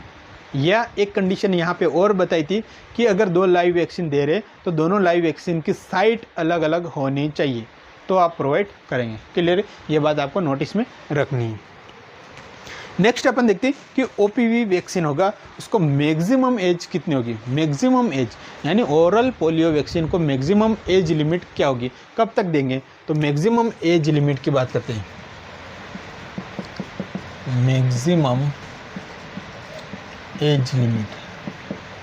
मैक्सिमम एज लिमिट की बात करें तो 5 ईयर, 5 साल तक आप बच्चे को क्या करेंगे, OPV दे सकते हो। तो ये लाइन आपको याद रखनी, यहाँ से भी क्वेश्चन हमेशा उठाया जाता है। तो क्लियर है दोस्तों। तो यहाँ पे अपन ने बात कर ली कि एट बर्थ कौन कौन से वैक्सीन प्रोवाइड करेंगे। एट बर्थ कौन कौन से वैक्सीन प्रोवाइड करेंगे, कौन सा देंगे, सबसे पहले अपन देंगे BCG वैक्सीन देंगे। इसके बाद में क्या करेंगे, हेपेटाइटिस B वैक्सीन देंगे। इसके बाद में क्या करेंगे, अपना लास्ट रहेगा OPV वैक्सीन। क्लियर है दोस्तों, ये तीनों वैक्सीन समझ में आया। 8 बर्थ प्रोवाइड करेंगे, BCG, हेपेटाइटिस B और OPV। यहाँ से क्वेश्चन बहुत बार पूछा गया कि 8 बर्थ कौन सा वैक्सीन प्रोवाइड करेंगे। ये तीनों आपको एक साथ में दे देंगे, दूसरे अलग से दे देंगे। तो आपको ये BCG, हेपेटाइटिस B और OPV देखना है। OPV की जगह यहाँ पे आपको सेबिन के नाम से भी दे देंगे कि सेबिनियो, तो आपको कन्फ्यूज़ नहीं होना। क्लियर है, यस। नेक्स्ट अपन देखते हैं कि रोटा वायरस वैक्सीन के बारे में डिस्कस करते हैं। नेक्स्ट अपना 8 बर्थ वाला हो गया। इसके बाद में देखते हैं रोटा वायरस वैक्सीन। तो इसको रब कर लेते हैं। यस दोस्तों, इसको अपन रब कर लेते हैं एक बार।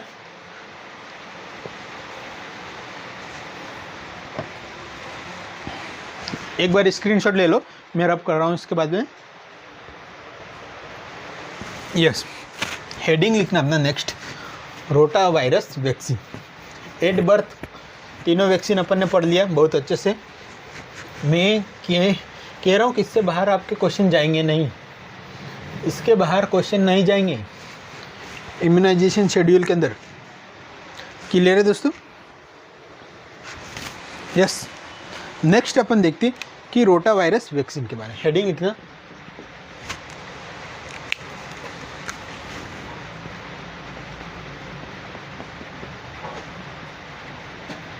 Rota virus vaccine. जो रोटा वायरस वैक्सीन होता है दोस्तों, रोटा वायरस वैक्सीन अपन इंक्लूड नेशनल इम्यूनाइजेशन शेड्यूल के अंदर कब इंक्लूड किया गया है? नेशनल इम्यूनाइजेशन शेड्यूल के अंदर 2016 के अंदर इसको इंक्लूड किया गया। तो सबसे पहली लाइन यही लिखेंगे कि rotavirus vaccine, rotavirus vaccine included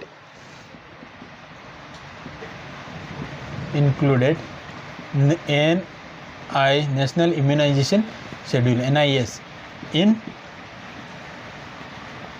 2016 के अंदर। कब किया गया? 2016 के अंदर इसको किया गया।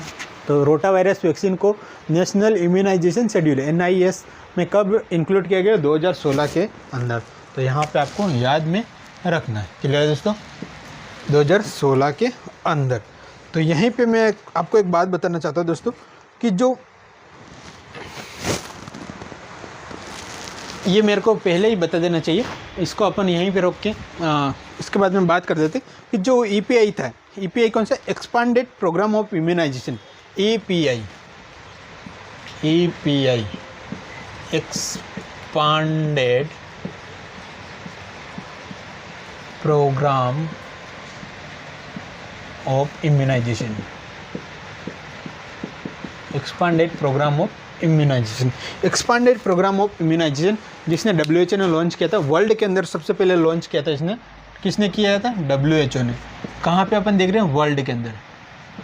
वर्ल्ड की अगर बात करते हैं और एक इंडिया की बात कर लेते हैं कि ये प्रोग्राम इंडिया के अंदर कब आया था और वर्ल्ड के अंदर कब आया था। तो वर्ल्ड के अंदर आया था 1974 के अंदर। वर्ल्ड के अंदर कब आया था? 1974। और इंडिया के अंदर आया था 1978 के अंदर। ये डेट आपको याद रखनी है। क्लियर? यहाँ से बहुत बार क्वेश्चन पूछा गया। EPI expanded programme of immunisation world के अंदर कब आया था? 1974 के अंदर। और इंडिया के अंदर कब लॉन्च हुआ? 1978 के अंदर। यहीं पे अगर अपन बात कर लेते दोस्तों कि UIP, नेक्स्ट देखते UIP का मीन्स होता है universal immunisation programme. Universal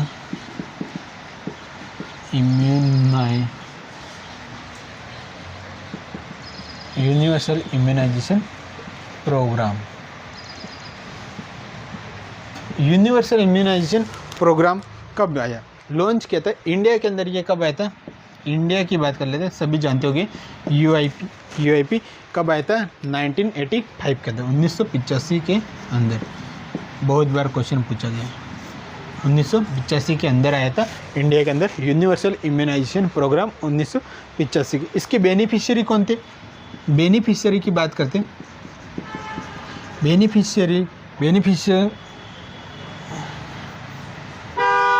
beneficiary की बात कर लेते तो इसके अंदर आती प्रेग्नेंट मदर आती, चिल्ड्रन आता और infant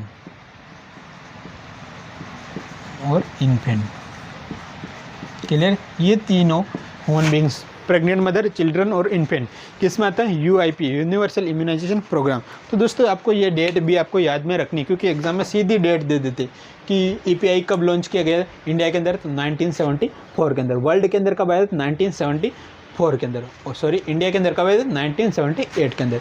UIP universal immunisation programme 1985 के अंदर। बहुत बार क्वेश्चन ये पूछा गया, तो आपको ये बात नोटिस में रखनी है। मेरे दिमाग में आ गई, मैंने आपको बता दी। तो नेक्स्ट अपन दोस्तों देखते हैं इसको मैं रब कर लेता हूँ। अपना चल रहा था rota virus vaccine.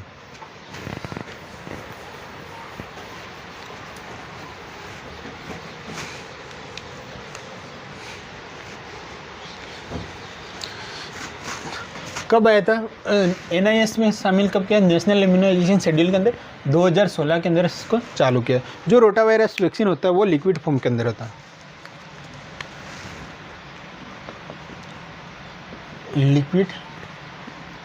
Liquid form के अंदर अवेलेबल होता है। ये बात भी आपको ध्यान में रखनी है। इसके बाद में दोस्तों अपन बात कर लेते हैं कि डोज की। अगर डोज की बात कर लेते हैं, डोज कब देंगे तो याद रखना 6-10-14, 6-10-14 याद रखना 6-10-14। जो फर्स्ट डोज होगा 6 वीक पे देंगे, 10th वीक पे कौन सा सेकेंड डोज, और थर्ड डोज होगा 14 वीक पे। 6-10-14 फर्स्ट डोज 6 वीक पे,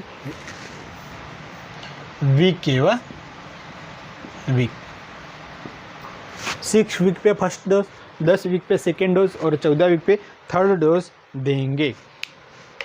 अब इसकी बात करते हैं कि जो रोटा वायरस होता है उसको अपन साइट की बात करते हैं, इसको कब देंगे, ओरली देंगे। कैसे देंगे, इसके साइट की अगर बात करते हैं, डोज देखिए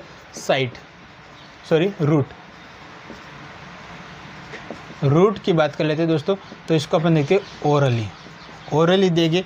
और इसके डोज की बात कर ली है अपन ने, कब देंगे, और इसके अमाउंट की बात कर लेते हैं, ओरली कब देंगे। इन सभी को अपन 5 ड्रॉप पिलाएंगे, 5 ड्रॉप्स ओरली।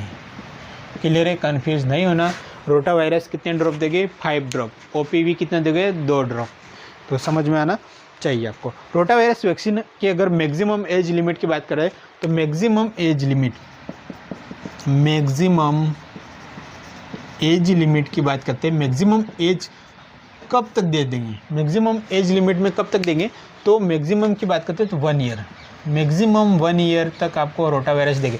1 ईयर के बाद में आपको रोटा वायरस वैक्सीन कभी भी नहीं देनी है। क्लियर है दोस्तों, समझ में आया यहाँ तक? यस। तो ये था अपना रोटा वायरस वैक्सीन। इसके बाद में देखते हैं IPV, इनएक्टिवेटेड पोलियो वैक्सीन। तो इसको मैं रब कर लेता हूँ, एक बार स्क्रीनशॉट ले लेना। हाँ, तो अपन देखते हैं IPV, रोटा वायरस। क्लियर है, IPV की बात कर लेते हैं।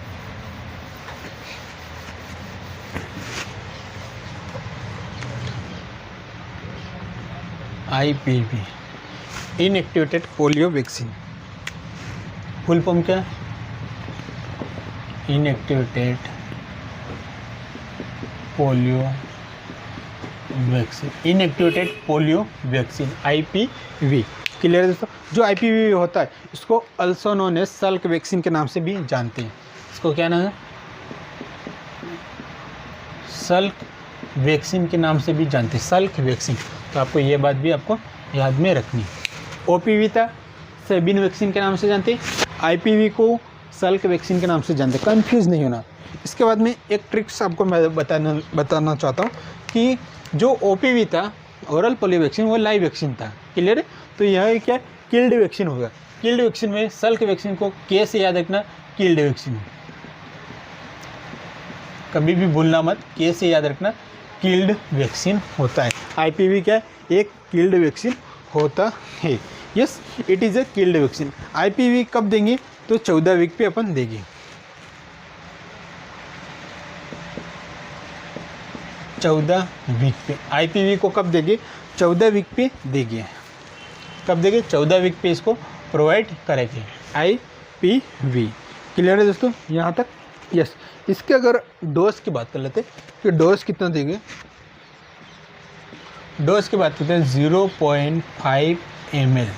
कितना देंगे, 0.5 ml इसका डोज देंगे। और रूट की बात करते हैं तो IM, रूट की बात करते हैं IM मतलब बच्चों को ज़्यादातर IM कहाँ पे लगाते हैं, या तो आप डेल्टोइड मसल पे लगा दो, या आप क्या करोगे, थाई के ऊपर लगाओगे। थाई के ऊपर क्या करेंगे, जो वेस्टस लेटरलिस मसल्स होती है उसके ऊपर आप लगाओगे। तो कहाँ पे लगेगा, यह जो thigh anterior lateral side of,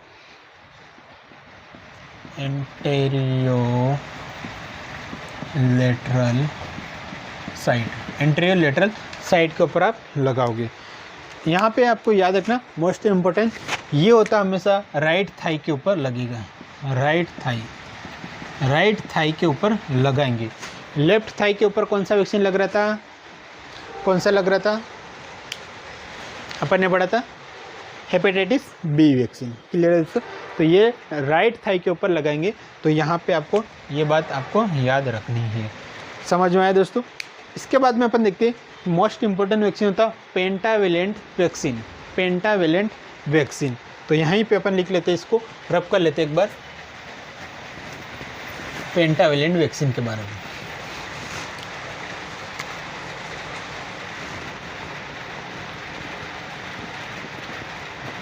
pentavalent vaccine, pentavalent vaccine में कौन कौन से वैक्सीन है? पेंटा मतलब 5, जिसके अंदर 5 वैक्सीन आते। ये अपन ने टाइप्स कौन से टाइप में पढ़े थे? कंबाइंड या मिक्स वैक्सीन के अंदर पढ़े थे। पेंटावेलेंट, डीपीटी, एमएमआर ये सब भी पढ़े थे। तो पेंटावेलेंट में कौन कौन से वैक्सीन आएंगे? 5 वैक्सीन आएंगे दोस्तों। Combine of 5 vaccine, combine of 5 vaccine. कितने वैक्सीन आएंगे? 5 वैक्सीन इसके अंदर आएंगे। 5 वैक्सीन कौन कौन से आएंगे दोस्तों? तो बात कर लेते हैं कौन कौन से आएंगे। डीपीटी हेपेटाइटिस बी और HIV Hib. DPT hepatitis B और Hib. DPT diphtheria pertussis tetanus, hepatitis B और हिप वैक्सीन, ये 5 वैक्सीन पेंटावेलेंट वैक्सीन के अंदर आते हैं। यहाँ से बहुत बार क्वेश्चन पूछा गया, तो आपको ये तीनों चीज़ें आपको याद में रखनी है। 5 वैक्सीन कौन कौन से? Diphtheria pertussis tetanus, hepatitis B और Hib vaccine, haemophilus influenza B. Clear है दोस्तों। नेक्स्ट अपन देखते हैं कि इसके अंदर डोज की बात कर लेते हैं कि ये कब कब देंगे। डोज की बात कर लेते हैं तो याद रखना इसमें भी 6 वीक, 10, 14 वीक्स, 6 वीक, 10 वीक और 14 week. First dose, second dose और थर्ड डोज। 6, 10, 14 याद रखना है आपको। क्लियर है। जो पेंटावेलेंट वैक्सीन होता है उसकी मैक्सिमम एज लिमिट की बात करते हैं। मैक्सिमम एज लिमिट की बात करते हैं। मैक्सिमम एज लिमिट की बात करते हैं 1 ईयर तक। 1 ईयर तक प्रोवाइड करेंगे। मैक्सिमम एज लिमिट क्या होती है? 1 ईयर तक, यानी 6 वीक से तो चालू होगा। कहाँ से? 6 वीक तक तो वीक से चालू होगा और 1 ईयर तक अपन दे सकते हैं। क्लियर है दोस्तों। तो ये बात आपको ध्यान में रखनी है कि पेंटावेलेंट वैक्सीन के बारे में। डोज की बात कर लेते हैं दोस्तों। इसका डोज का कितना देंगे? तो याद रखना 0.5 ml। कितना देंगे? 0.5 ml इसका डोज देंगे। और रूट की देखते हैं IM। रूट कौन सा होगा? तो IM। साइड की बात कर लेते हैं। एंटीरियो लेटरल ऑफ थाई कौन से देंगे? Anterolateral of mid thigh. Mid thigh. Clear दोस्तों। Anterior lateral of mid thigh. Pentavalent vaccine भी राइट थाई की तरफ लगाते हैं। याद रखना ये भी राइट थाई।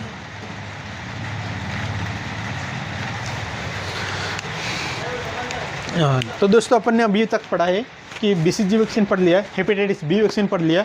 इसके बाद में अपन ने देखा है कि OPV पढ़ लिया, IPV पढ़ लिया। इसके बाद में अपन ने देखा पेंटावेलेंट वैक्सीन के बारे में डिस्कस किया। एंड नेक्स्ट अपन देखते हैं कि दोस्तों मीजल्स वैक्सीन के बारे में डिस्कस करते कि क्या होता है मीजल्स वैक्सीन। मीजल्स वैक्सीन की साइड देखेंगे, इसको अपन रब कर लेते एक बार।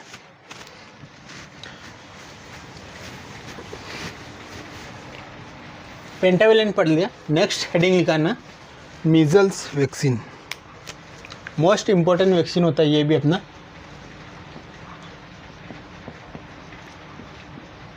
मीजल्स वैक्सीन बहुत बार यहाँ से क्वेश्चन पूछे गए दोस्तों। तो यहाँ पे अपन देखते हैं कि जो मीजल्स वैक्सीन होता है, मीजल्स वैक्सीन अपन कंप्लीट 9 मंथ पे प्रोवाइड करते हैं। कब देंगे? इसका अगर साइड देखिए कंप्लीट 9 मंथ पे, तो लिखना कंप्लीट 9th मंथ पे। मीजल्स वैक्सीन कब देंगे? कंप्लीट 9th मंथ पे अपन प्रोवाइड करेंगे। 9 मंथ से 12 मंथ टाइम ड्यूरेशन याद ना। 9 मंथ से लेके 12th मंथ के अंडर आप क्या करना, मीजल्स वैक्सीन को प्रोवाइड करेंगे। तो यहाँ से क्वेश्चन पूछता है कि मीजल्स वैक्सीन कब लगाएंगे, तो 9 मंथ से 12th मंथ के अंदर। 9th मंथ से एक भी महीना, एक भी दिन अगर कम होगा तो मीजल्स वैक्सीन अपन नहीं प्रोवाइड करेंगे बेबी को। मीजल्स वैक्सीन हमेशा 9 मंथ के बाद में ही लगाया जाता है, तो आपको ये विशेष करके ध्यान देखना है। मीजल्स वैक्सीन का फर्स्ट डोज की बात करते हैं, first dose of measles vaccine की। तो ये दोस्तों आफ्टर कंप्लीट 9 मंथ पे लगाएंगे, after complete 9 month. First dose कब लगाएंगे, after complete of 9 month. Maximum age limit देखिए इसकी, तो मैक्सिमम एज लिमिट की बात करते हैं तो 1 ईयर।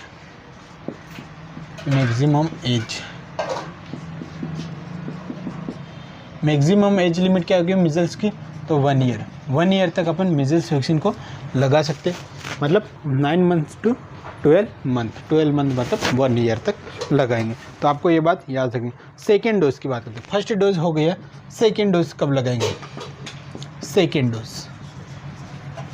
डोज की दोस्तों बात करते हैं कि सेकेंड डोज अपन लगाएंगे 16 month to 24 month, 16 month to 24 month पे लगाएंगे। ये बात आपको याद में रखनी है। फर्स्ट डोज कब लगाएंगे, आफ्टर कंप्लीट 9 मंथ। 9 मंथ से लेके 12th मंथ के बीच में फर्स्ट डोज लगाएंगे। सेकेंड डोज कब लगाएंगे, 16 मंथ से 24 मंथ के बीच में सेकेंड डोज प्रोवाइड करेंगे। तो आपको ये डोज भी फर्स्ट डोज सेकेंड डोज याद रखना। अब इसका कितना डोज देंगे, तो डोज की बात करते हैं, कितना अमाउंट देंगे, तो मीजल्स को कितना देंगे, 0.5 ml देंगे। कितना देंगे, 0.5 ml मीजल्स का अमाउंट देंगे। क्लियर है, याद रखना। जो मीजल्स होता है वो क्या होता है, इट इज़ ड्राइड वैक्सीन होता है। जो मीजल्स होता है ड्राइड वैक्सीन होता है। ड्राइड वैक्सीन मतलब पाउडर फॉर्म के अंदर होता है। तो याद रखना, ये होता है ड्राइड वैक्सीन। मीजल्स क्या होता है, ड्राइड वैक्सीन होता है। ड्राइड होता है तो दोस्तों इसमें क्या करना, डाइल्यूट करना पड़ता है, डाइल्यूट करना पड़ेगा।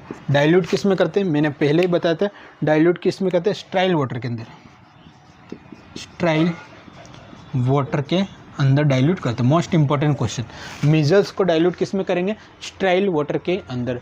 BCG को डाइल्यूट किस में करेंगे दोस्तों, किस में करेंगे, नॉर्मल सलाइन के अंदर। जापानीज एन्सेफेलाइटिस को डाइल्यूट किस में करेंगे, फॉस्फेट बफर के अंदर।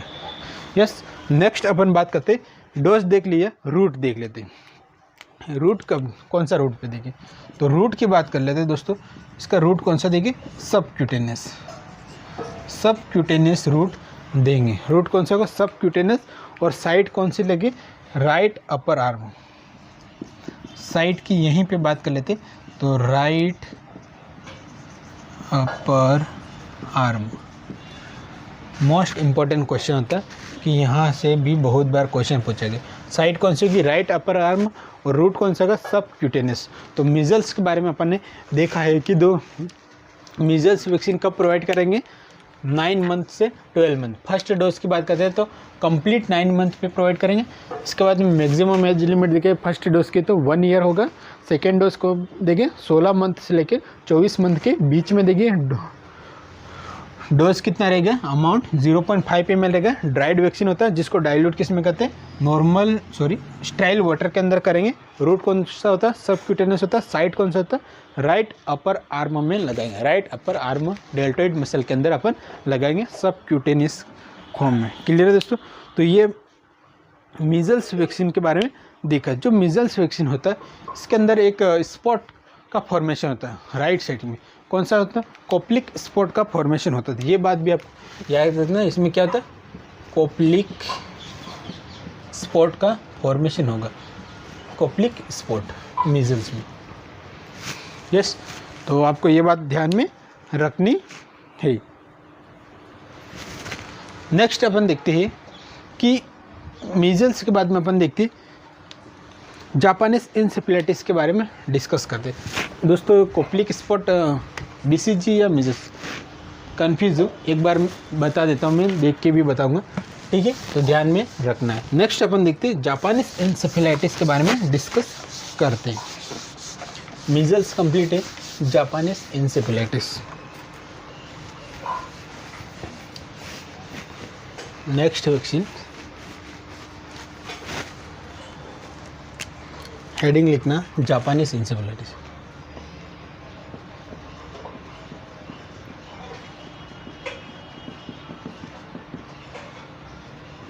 Japanese encephalitis. जापानीज इंसेफेलाइटिस मतलब जापानीज इंसेफेलाइटिस जो वैक्सीन होता है, जापानीज इंसेफेलाइटिस को किस में डाइल्यूट करते हैं? सबसे पहले अपन डाइल्यूट की बात कर लेते हैं। डाइल्यूट किस में करते हैं? ड्राइड वैक्सीन होता है जिसको डाइल्यूट करते हैं फॉस्फेट बफर के अंदर। फॉस्फेट बफर के अंदर क्या करेंगे? डाइल्यूट करेंगे। यूज़ कितना करेंगे? मैक्सिमम यूज़ करेंगे विदिन 2 आवर्स। 2 आवर्स में डाइल्यूट वैक्सीन को अपन यूज़ करेंगे। डाइल्यूट वैक्सीन को कितना? 2 आवर्स के अंदर यूज़ करेंगे ओनली जापानीज इंसेफेलाइटिस वैक्सीन को। अगर दूसरे डाइल्यूट वैक्सीन की बात करें तो मैक्सिमम 4 आवर्स रहता है। क्लियर है दोस्तों? अपन यहाँ पे जो जापानीज इंसेफेलाइटिस होता है इसके 2 डोज होते हैं। जापानीज इंसेफेलाइटिस के कितने डोज दिए जाते?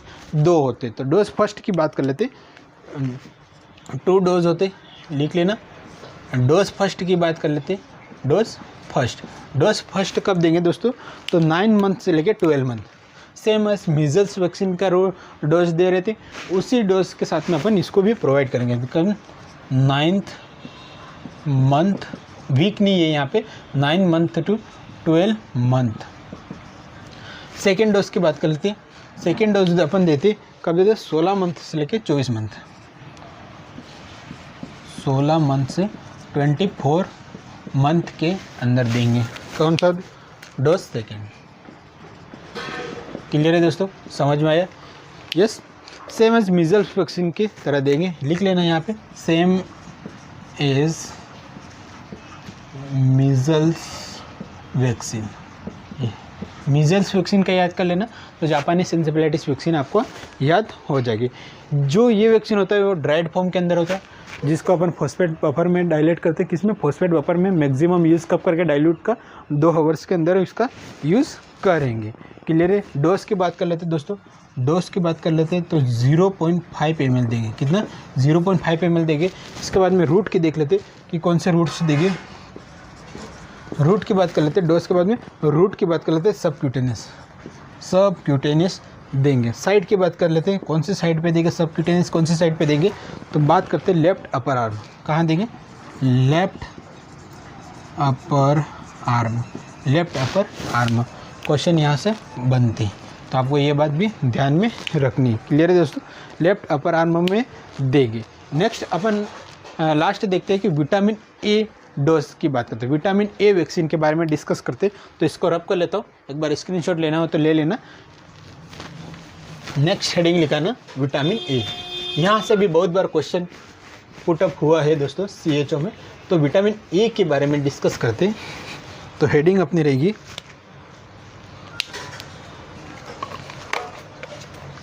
Vitamin A vaccine.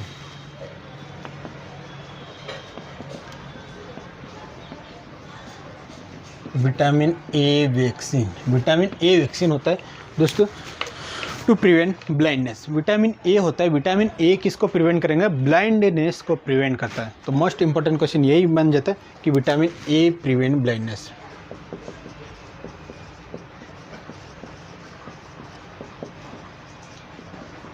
Vitamin A prevent blindness को प्रिवेंट करेगा। क्या करेगा? विटामिन ए चिल्ड्रन के अंदर। ठीक है, इसका डोज की बात करते हैं दोस्तों। डोज कितना देंगे? विटामिन ए की डोज की बात करते हैं। जो डोज होता है इसके टोटली कितने डोज होते हैं? 9 डोज होते हैं। 9 डोज होते हैं विटामिन ए की। तो डोज फर्स्ट से लेके 9 डोज तक अपन बात करेंगे। तो जो डोज फर्स्ट देंगे, डोज की बात कर लेते हैं। डोज फर्स्ट जो देंगे, डोज फर्स्ट कब देंगे? मोस्ट इंपॉर्टेंट क्वेश्चन यही बनता है। डोज फर्स्ट देते वो 9 मंथ पे देते, 9th मंथ पे ही डोज फर्स्ट देगी। कब देंगे? डोज फर्स्ट 9 मंथ पे देंगे। इसके बाद में डोज सेकेंड की बात करते हैं। डोज सेकेंड की अगर बात करते हैं दोस्तों, तो कब देंगे? 9 मंथ से लेके 18 मंथ पे अपन देंगे। दूसरा डोज कब देंगे? 18 मंथ पे देंगे। 18 मंथ पे देंगे। फर्स्ट डोज कब दिया? 9 मंथ पे देंगे विटामिन ए का। सेकेंड डोज कब करेंगे? 18 मंथ। मतलब 9 मंथ और 18 मंथ के बीच में 6 महीने का गैप होता है, यानी हर डोज देंगे तो 6 महीने की डिफरेंस में देंगे। मतलब 6 महीने बाद 9 मंथ पे क्या दिया? फर्स्ट डोज, इसके 6 महीने बाद 18 महीने बाद सेकेंड डोज देंगे, इसके 6 महीने बाद, यानी हर डोज के बीच में 6 महीने का गैप होना चाहिए। टोटल डोज कितने देंगे? 9th डोज देंगे। तो ऐसे करके यहाँ पे देखते हैं कि अगर जो 9th वाला डोज था, डोज 9th, यानी इसके बीच में क्या होना चाहिए? 6 मंथ का डिफरेंस होना चाहिए। हर डोज के बीच में 6 मंथ डिफरेंस होना चाहिए। ये बात आपको याद रखनी, हर 6 महीने में डिफरेंस होना चाहिए, वहाँ देंगे। जो 9th मंथ वाला डोज लगता है वो कब लगता है? 60 मंथ पे।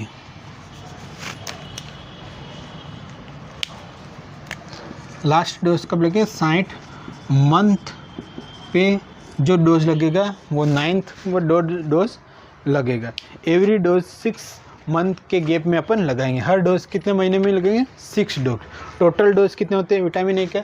टोटल की बात करते हैं, टोटल डोज की बात करेंगे, कितने होंगे विटामिन ए के? 9th डोज होगी। तो आपको ये बात याद रखना है, 9th डोज होगी। तो यहाँ पे अपन अब बात कर लेते हैं कि विटामिन ए का जो फर्स्ट डोज होता है, विटामिन ए का जो फर्स्ट डोज होता है वो कितना अमाउंट में देंगे? मोस्ट इंपॉर्टेंट क्वेश्चन यहाँ से पुटअप होता है।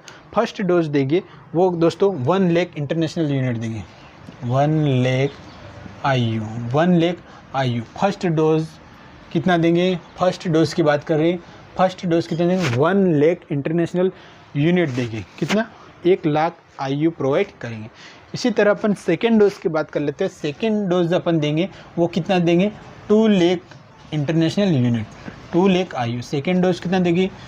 2 लाख इंटरनेशनल यूनिट अपन प्रोवाइड करेंगे। तो यहाँ पे कंफ्यूज नहीं होना, 1 लाख मतलब 1 ml होता है, और ये होता है 2 लाख इंटरनेशनल यूनिट मतलब 2 ml। तो फर्स्ट डोज कितना देंगे? 9 मंथ पे 1 lakh international unit. Second dose 2 lakh international unit. जितने भी डोज होगी, फिर लास्ट वाले 9th डोज तक अपन only 2 lakh international unit provide करेंगे। बीच में जितने भी डोज होते सभी 2 लाख इंटरनेशनल यूनिट प्रोवाइड करेंगे। बट ओनली मात्र फर्स्ट डोज जो होता है 9 मंथ पे वो अपन 1 लाख इंटरनेशनल यूनिट प्रोवाइड करते। यहाँ तक क्लियर है? समझ में आया? यस। 1 ml बराबर 1 लाख IU होता है, 2 ml बराबर 2 लाख IU होता है। आपको ये बात याद में रखनी है। अब यहाँ पे अपन बात करते हैं कि इसका मैक्सिमम एज लिमिट क्या होती है। मैक्सिमम एज लिमिट की बात करते हैं टिल 5 ईयर तक देंगे। कब तक? टिल 5 ईयर तक इसको देंगे। तो यहाँ बात कर लेते मैक्सिमम एज लिमिट।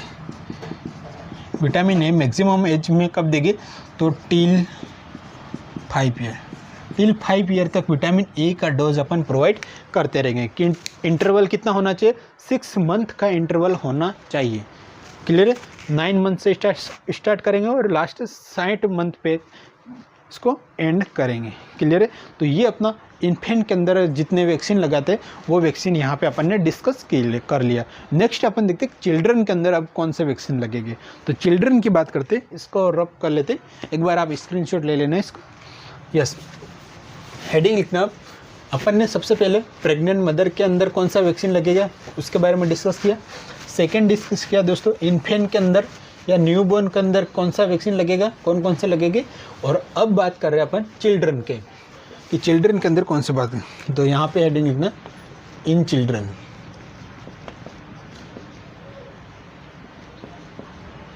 चिल्ड्रन के अंदर कौन सा वैक्सीन लगेगी। तो सबसे पहले अपन बात करते हैं बच्चों के अंदर। तो DPT बूस्टर पहला वैक्सीन अपना रहेगा। DPT booster, DPT booster. DPT booster होता है दोस्तों, DPT मतलब डिप्टेरिया पर्टुसिस टिटनेस। तीनों कंबाइंड वैक्सीन होता है, जिसको कॉम्बिनेशन वैक्सीन के नाम से भी जानते हैं। तो डीपीटी बूस्टर होता है। तो इसकी बात करते हैं, फर्स्ट डोज जो होता है वो अपन लगाए थे 16 से 24 मंथ में। फर्स्ट डोज की अगर बात करते हैं तो कब लगाएंगे? 16 से 24 मंथ।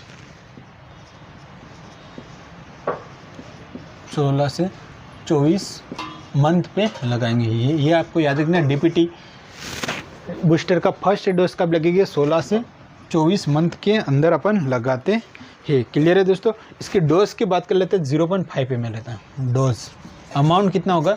तो 0.5। अधिकतर वैक्सीन होता है वो कम ही अमाउंट में लगाते हैं, 0.5 ml के अंदर। तो ये बात आपको ध्यान में रखनी है। इसके बाद में देखते हैं कि रूट कौन सा लगाएंगे। रूट की बात कर लेते हैं दोस्तों। तो रूट होता है IM लगाते हैं। डीपीटी बूस्टर का क्वेश्चन पूछा गया है कि रूट कौन सा होगा, तो IM लगाते हैं।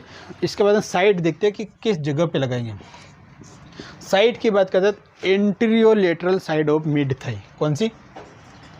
एंटीरियोलेटरल ऑफ मिड थाई। अधिकतर IM इंजेक्शन लगाते हैं, या तो डेल्टोइड मसल के ऊपर लगाते हैं, या अपन कहाँ लगाते हैं? Anterior lateral of mid thigh के ऊपर IM इंजेक्शन प्रोवाइड करते हैं। अब कौन सा लेग होगा? तो ये लेफ्ट साइड की तरफ लगाएंगे। लेफ्ट साइड की तरफ डीपीटी बूस्टर लगाते हैं। क्लियर है? नेक्स्ट अपन चिल्ड्रन में देखते हैं डीपीटी बूस्टर के बाद में OPV booster, oral polio vaccine booster. तो यहाँ पे अपन साथ में ये लिख लेते, सेकेंड होता है OPV बूस्टर। OPV बूस्टर की बात करते हैं दोस्तों, ओरल पोलियो वैक्सीन बूस्टर। मतलब इसको कब लगाएंगे? 16 मंथ से लेके 24 मंथ। 16 मंथ 24 मंथ पे लगाएंगे। ये बात आपको रख दें। OPV बूस्टर कब लगाएंगे? 16 मंथ से लेके 24 मंथ। अपन जो टेबल पढ़ेंगे सेम आज यही सीक्वेंस रहेगा, लेकिन यहाँ पे अपन ने ओनली अलग अलग वैक्सीन को डिटेल के साथ में यहाँ पे स्टडी अपन कर रहे हैं। क्लियर है दोस्तों? इसमें डोज कितना देंगे? ओरल ही देंगे और 2 ड्रॉप प्रोवाइड करेंगे। तो ये बात आपको याद रखनी। इसके बाद में नेक्स्ट देखते डीपीटी सेकेंड बूस्टर देंगे। डीपीटी फर्स्ट बूस्टर दे दिया अपन ने। डीपीटी सेकेंड बूस्टर की बात कर लेते। यहीं पे तीसरा होता है DPT second booster. DPT second booster dose होता है। फर्स्ट डोज 16 से 24 मंथ में दिया। अब सेकेंड डोज की बात कर रहे हैं। क्लियर है दोस्तों? सेकेंड डोज की बात करते हैं तो 5 ईयर से लेके 6 ईयर तक देगी। कब देगी? 5 ईयर से लेके 6 ईयर में देगी, सालों में देगी। याद रखना, डीपीटी बूस्टर 5 साल से लेके 6 साल तक देगी। इसकी मैक्सिमम एज लिमिट देखें। मैक्सिमम एज कब तक अपन डीपीटी सेकेंड डोज अपन दे सकते हैं? तो 7 ईयर तक दे सकते हैं, 7 ईयर। मैक्सिमम एज लिमिट की बात करते हैं, मैक्सिमम एज की बात करते हैं 7 ईयर तक अपन इसको डीपीटी सेकेंड बूस्टर दे सकते हैं। DPT second booster dose maximum age कितनी होगी? 7 साल तक अपन दे सकते हैं। क्लियर है दोस्तों? 7 साल के अंदर अंदर अपन प्रोवाइड करवा सकते हैं। डोज की बात कर लेते हैं, सेम एज वही होता है। डोज वही होता है, कितना होता है? 0.5 ml होता है, 5 ml। और रूट की बात कर लेते हैं। रूट की क्या होता है दोस्तों? IM होता है। और साइट की बात कर लेते हैं। साइट कहाँ होती है? तो मोस्ट इंपॉर्टेंट क्वेश्चन यहाँ पे बनता है। जो डीपीटी सेकेंड बूस्टर होता है उसकी साइट कहाँ होती है? अपर आर्म में। अपर आर्म में साइट होती है। तो यहाँ पे याद रखना, अपर आर्म या तो राइट भी आप दे सकते हैं या लेफ्ट भी दे सकते, कौन सा भी दे सकते। तो क्वेश्चन कहाँ पे? यहाँ पे देखना, जो फर्स्ट डोज होता है डीपीटी का, वो उसकी साइट देखना दोस्तों। कहाँ देंगे अपन? Anterior lateral of mid thigh में देंगे और लेफ्ट लेग में देंगे। कहाँ? Anterior lateral of mid thigh के अंदर देंगे। Dose first, DPT dose first, ठीक। डीपीटी सेकेंड बूस्टर का डोज अपन साइड देंगे तो कहाँ देंगे? अपर आर्म में। दोनों की साइड अलग अलग है।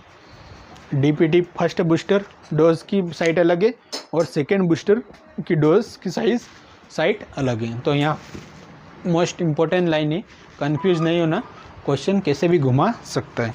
नेक्स्ट अपन देखते हैं दोस्तों, इसके बाद में जो चिल्ड्रंस होता है जो उसको टीटी का इंजेक्शन भी लगाते हैं। टीटी का इंजेक्शन के बारे में डिस्कस कर लेते हैं। इसको स्क्रीनशॉट लेना हो तो आप ले लेना। नेक्स्ट अपन देखते हैं टीटी, टिटेनस टॉक्सोइड। जो टिटेनस टॉक्सोइड होता है किस कैटेगरी के अंदर होता है? टॉक्सोइड कैटेगरी के अंदर होता है। टॉक्सिन जो एक्सोटॉक्सिन के द्वारा बनाए जाते हैं। तो नेक्स्ट अपन देखते हैं TT, TT tetanus toxoid, tetanus toxoid, tetanus toxoid के नाम से जानते हैं। तो फर्स्ट डोज, सेकेंड डोज, इसके भी 2 डोज लगते हैं, फर्स्ट और सेकेंड। जो फर्स्ट डोज होता है दोस्तों वो कब लगेगा? टीटी का 10 साल पे। कब लगेगा? 10 ईयर पे जो होता है वो फर्स्ट डोज लगेगा। टीटी का फर्स्ट डोज कब लगेगा? 10 साल पे लगता है। सेकेंड डोज लगता वो कब लगेगा? 16 साल पे। तो ये टीटी के 2 डोज आपको याद रखने हैं। यहाँ पे रूट डोज कितना देंगे इसका? तो 0.5 ml, 0.5 ml इसको प्रोवाइड करेंगे। रूट कौन सा होगा? रूट की बात कर लेते हैं तो रूट कौन सा होगा? IM होगा। IM कहाँ लगाएंगे? साइड कौन सी होगी? तो साइड की बात कर लेते हैं आर्म। जो आर्म होता है, अपर आर्म होता है, वहाँ पे लगाएंगे। कहाँ लगाएंगे? Upper arm. यहाँ पे अपन राइट भी लगा सकते हैं या लेफ्ट भी लगा सकते हैं, आपकी चॉइस होती है, आपको जहाँ भी लगाना लगा सकते हैं। क्लियर है दोस्तों? तो ये टीटी के बारे में डिस्कस किया है कि टीटी का डोज कहाँ पे लगाएंगे, कितना लगाएंगे, अमाउंट कितना देंगे। टीटी का फर्स्ट डोज 10 साल में लगेगा और सेकेंड डोज 16 साल में लगेगा। तो दोस्तों ये अपना इम्यूनाइजेशन शेड्यूल होता है, उसके बारे में टोटली अपन ने एक एक वैक्सीन के बारे में टोटली डिस्कस कर लिया है। तो फ्रेंड्स आई होप ये क्लास आपको समझ में आएगी, हर इम्यूनाइजेशन प्रोसेस आपको समझ में आएगा कि किस तरीके से इम्यूनाइज किया जाता है पर्सन को, और कौन सा रूट होता है, डोज होता है, साइट होती। तो आपको मोस्ट इम्पोर्टेंट ये टॉपिक होता है जो CHO पर्पस के लिए मोस्ट इम्पोर्टेंट टॉपिक होता है। तो फ्रेंड्स आपको ये क्लास पसंद आई होगी तो लाइक कर देना, शेयर कर देना एंड सब्सक्राइब कर देना, और एक प्यारा सा कमेंट बॉक्स के अंदर कमेंट टाइप करके छोड़ना, ताकि हम आपकी कमेंट्स से और आपके शेयर करने से क्या होता है, मोटिवेट होते हैं, जिस कारण से हम अधिक से अधिक आपको पढ़ाया जा सके। तो दोस्तों मिलते हैं नई शानदार जानदार क्लास के लिए, तब तक के लिए धन्यवाद। जय हिंद, जय भारत।